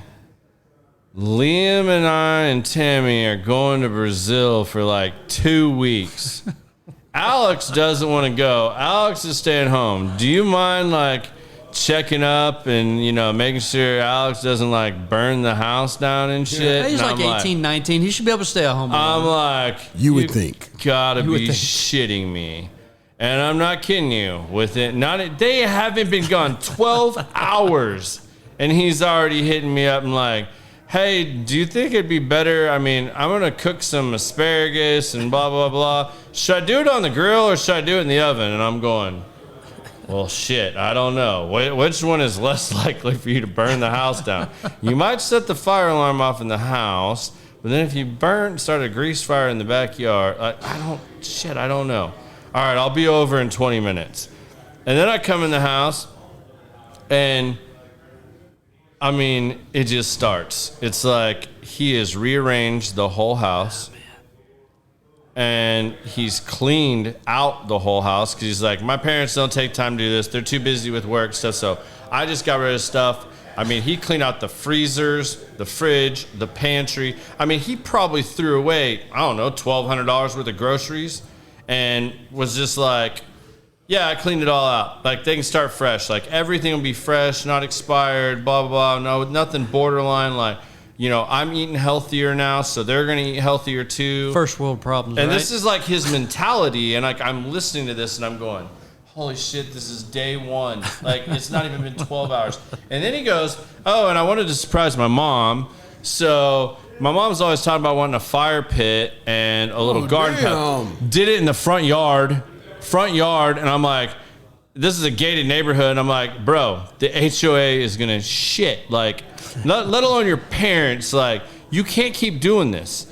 He's like, no, like, look, the rocks are even glow in the dark. And I'm like, you put glow in the dark rocks in the front yard. Oh, it's a look. Holy shit. Is it still there? And I'm going like, this is going to be bad. And I just looked at him. I was like, all right, I don't know why you're doing some of this stuff. This is fine. I'm going to be back in a week, which gives you a week before they're home. If you need me before then, you by all means call me. But it's cool. You want to play ping pong in the dining room, that's fine. But before they come back, the dining room table is going to be back in here, and the ping pong table is not going to be in the dining room. It sounds like a movie, and like right before the parents turn the key and open the door, the house is back to normal. Dude, this was like Home Alone gone. It's the sequel. Like, what was the movie where Mike Tyson got the tattoo on his face? Oh yeah, the Hangover. Hangover. You combine Home Alone and The Hangover. This is what I'm doing with 24 hours into them being in Brazil. Dean calls me the next morning. He's like, hey, how's everything going? I'm like, yeah, man, everything's fine. I think we got everything under control. And then he does everything that I tell him to do. The next week, decides he's going to join the military and he's going to leave before they come home. How old was Alex when all this happened? 18. He was just really on the same dude that I met two podcasts ago. You can have a second podcast with Alex. 3 years to delve into all this. Like, and I'm just like, bro, I've been down this road Like, will you just listen to me? Like, no, this isn't going to happen. Tell your recruiter to call me. I will deal with all this. Like, no, this is not all happening, like, right now. But, like, I mean, like, it's that same balance, you know, like, I wondered if I was going too far one way or the other with my little brother when, like, stuff would come up after Dad died, because do I let him experience it on his own? Do I let him touch the hot grill? Do I give him that advice? Is he going to hate me because now I'm telling him this and, like, I don't let him experience this on his own? Like, figuring it out. Like, luckily, TJ and I have the best relationship in the world, and I wouldn't trade it for anything. I mean, like, from first grade to him being a freshman in high school, we hate each other. I mean, he didn't hate me, but I didn't want to be running around my little brother. You know, we're 2.5 years apart, and I was a horrible big brother. I've said this multiple times. I was a horrible big brother. I'm glad I got a chance to redeem myself, turn that around as we got older. We are the best friends. There's not somebody I love more in this world than my little brother. You know, like, my little brother and my wife, that's top two right there. Like, my wife and my little brother. But it took a lot for us to get back to that and to have that. And, you know, when Dad died, playing that role and, you know, knowing that he still needed somebody to tell him those things and someone to not always agree with him or to show that other side, that is a tough-ass role. And I felt like I was in that role all over again when all of a sudden I have a 14-year-old or an 18-year-old nephew calling me and asking me all these questions. And then just, these kids, man, they don't play. They research the shit out of stuff, and then they make a decision like an 18-year-old would. Like, this is the decision, I'm executing, I'm moving forward, and I'm going, holy shit, like, it hasn't even been 24 hours. Like, you've just signed your life away, you've done this, and this, like, and your parents are on vacation, like, and he's calling me going, how's everything going? And I'm like, well, enjoy your vacation, I have everything under control, and I'm going to tell you about the rest when you get home. He did a pretty good job, but I could hear the stress in his voice.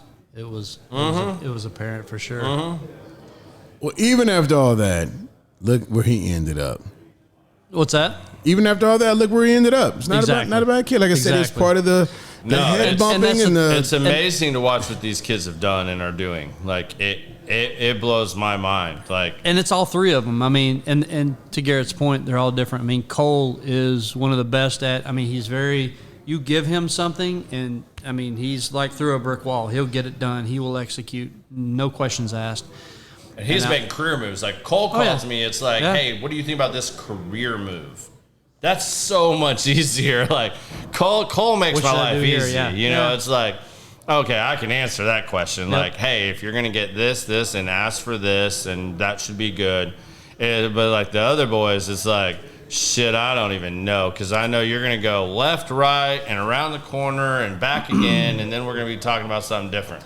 Well, and they're a lot like me. You know, we talked about the sports earlier. I was into a lot of different things, and they're into music and art and different creativity things. So they're all over the place. You know, jack of a lot of trades, and hopefully at some point become a king of one.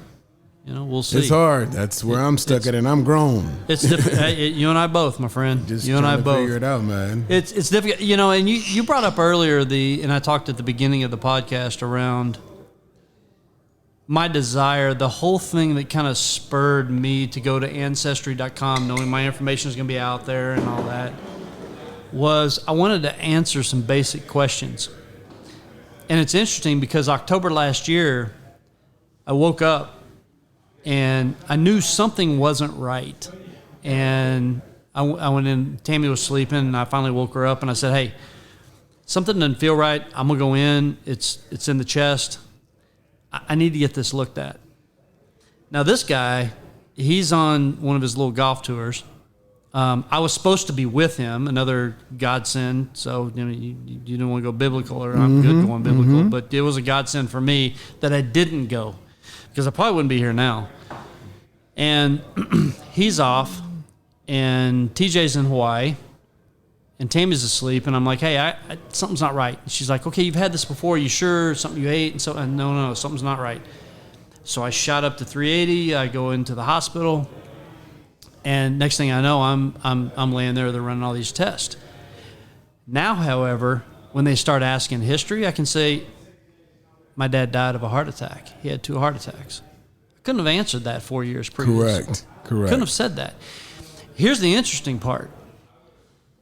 The doctor, the cardiologist, looked at me and he said, I probably, based upon what I'm seeing, could put you on a treadmill and you would pass that, and I'd be okay with that had you not told me your father passed from a heart attack. For that reason, I want to go in, I want to check. And so his partner, I'd been fasting in the morning, I hadn't eaten anything, and so they got me in 3 o'clock that afternoon. I'm laid out on a table completely naked. It's like I'm in a porn film and I'm not the star. It's like, no kidding. I mean, they go through the groin versus the wrist. Yeah. And it's like, wait a minute. And I mean, no shame. And you're laying there and they don't put you under. You're awake for this. Yeah. So my mom had this done, and she that's told the me reaction the I same get. thing. Most people are I was like, yo, I'm not asleep.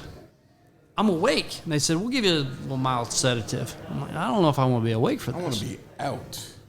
So I'm laying there and I'm calm, but they said, literally, if you haven't, your eye itches or anything, you let us know, we'll scratch it. You don't move because we're going to be in your heart. They're not kidding. You could feel the wire going through here. I couldn't do that. They'd have to put me out. There's no way. Yeah. And I thought the same, but I'm laying there and I'm feeling this. I'm calm. But it was a peace and understanding. And here's the thing. I knew, and I don't want to say religious because I don't like the word religion. I'm a believer. There you go. And I was good. I knew this wasn't my time. God's got more to do with me yet. I don't know what. He hadn't told me yet. He didn't always tell me. But there's something. And I'm laying there and I'm good. I got peace of mind. But there was a point at which, probably 45 minutes in, the surgeon says, he's telling his staff, because there's about 10 people in there, and he says, I need a 23, I need it now, get it quick. And I'm like, something's going on. Well, bottom line is, in the back of my heart, there's like a shepherd's hook, and this is the one that most people miss, and then people get sent home, it's heartburn or whatever, and they die of a heart attack. It was about 95% blocked. Oh. He went in, he found it, he put a stent in, but as soon as he put it in, because the plaque was so hard, it exploded, and he had to put a second stent. Well, that was the urgency that I was hearing from him. My point here is that I wouldn't have known to say my father passed of a heart attack had I not gone through what I went through and been introduced into the family. So it saved my life. Everything happens for a reason, no Amen. matter when it happens. Amen. So it's, movie comes out in a couple of years, I think. So, Yeah. Working with Hollywood on that. Yeah, just make sure you get us a signed copy of the script. I'm good. Indeed. Absolutely. All right. Well, we've almost been on here for 2 hours. That was my biggest fear was like, how are we? I mean, I come over to your house, you come over, we sit and drink, we talk like this, and it's like 3, 4, 5 hours. I didn't think we'd be able to do 2 hours. Yeah, it's literally almost 2 hours. Wow. So now you're at the fun part. And I know you've actually seen my show, so you probably know what's coming, and you've probably already thought about I got this. 5 cents. I don't have 2 cents. Okay. You got 5 cents. Good. Glad I gave us a little extra time before we log out of here. So, we're going to start off with number 1. You get to leave your 3 boys with one piece of advice. What piece of advice are you leaving them? There's one word that comes to mind for me now, and it's all about connection. Where I have failed and tried to do better at lately in my life is connection. So first and foremost is connection with the Creator, and then connection with others, whether it's family or friends. And it's being in that moment and truly connecting. I can tell you time and time again where all 3 boys and I, and my wife and I, when Tammy and I, have been disconnected. And those are the worst possible moments. So it's about connection. It's about being in that moment, putting all distractions aside, whether it's a phone, whether it's work. And it's important to be connected at work too, but it's all about connection in that time, in that moment. So stay connected is my word to all 3 of my boys. Well, you just spoke to me gut. too, so yeah, I struggle with that too. So It's hard. It's difficult. You have to be Yeah. intentional about it. And I still struggle with it. I don't think it's a everybody desire. does, but I mean, I think a lot of people do. You're Like, right. I mean, like not everybody probably does. Like You're right. some people are better at being and staying connected than others. Like I don't think that's across the board, but like, yeah, I can totally relate to that. All right. Now, as you know, you don't get to give us 2 cents. You're going to give us 5 cents tonight and be the first guest to give us 5 cents. But this can be whatever, man. It's called common sense. So share some sense with people and, put out there what you want to put out. Wow. Well, that, I guess that was kind of it, was about connections. The common sense is, like you said, it's hard for some people. Some people it comes naturally. I don't think it does for everybody. Whether it's work, family, whatever the case may be, it's all about connection. So don't get distracted. Stay connected to what's in front of you and who's in front of you, because it's important. And if you're looking for true freedom, that comes from a discussion and that connection with your Creator on what He created you to be and what He redeemed you to be. Right on. Well, dude, I love you, brother. Love you, man. Yeah, this has been fun. I've enjoyed doing this with you. We'll probably do another one at some point. We'll I hope see so. what it has in store for us. But I'm going to drop this again real quick before we tune out of here for today. Next week, no show. They're tearing this wall the brick wall you see behind us. That's going to be gone real soon. They're revamping this. The expansion of ICC is moving along faster than anticipated. And we're going to have to make some adjustments moving forward with the show until the spaces are all done. So next week, I'm going to go live. Be your guys' time to ask me questions, bring up suggestions, things you'd like to see on the show, people you'd like to see, whatnot. The LLC was filed this week for the music portion that we've hinted at. Domains are secured. Social media is getting finished up. Logo is in the design process. So when we come back, you can expect to hear the name of that and where that's all going. We are a week or so away from launching the website. That's almost done. We're actually going to do a little quick photo shoot here after the show and wrap up the website. So that's coming. Merch is being designed. Merch will be available soon when the website launches, if all goes as planned. And the week of 4th of July. 4th of July falls on a Tuesday. I am not going to try to do a show on the 4th of July for multiple reasons. It'll probably be on the 6th. I'll make an official announcement next week. That show will be out sometime that week. Plan on it being the 6th. I'll let you know if that changes. And then after that, we'll be back to the regular scheduled show. It may not be in this same little world y'all are used to seeing us in.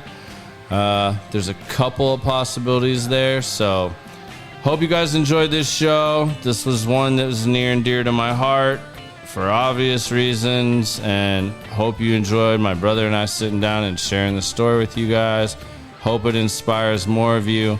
All I'm going to say on that note is, once our story got out in our family, this happened like 2 more times. Yeah, at least. Within the very small family. I'm not going to call all that out because not all of them want to be called out on that, but it happened.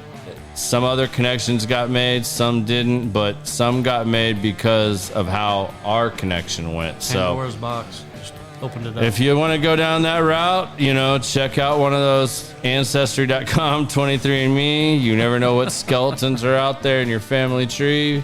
Hopefully yours is as good as mine and that it's all that pleasant and goes well. But hope you guys tune in again next week and, well, actually the week after that. But y'all enjoy it. Have a safe time and enjoy your 4th of July since we won't talk to you before then. Peace.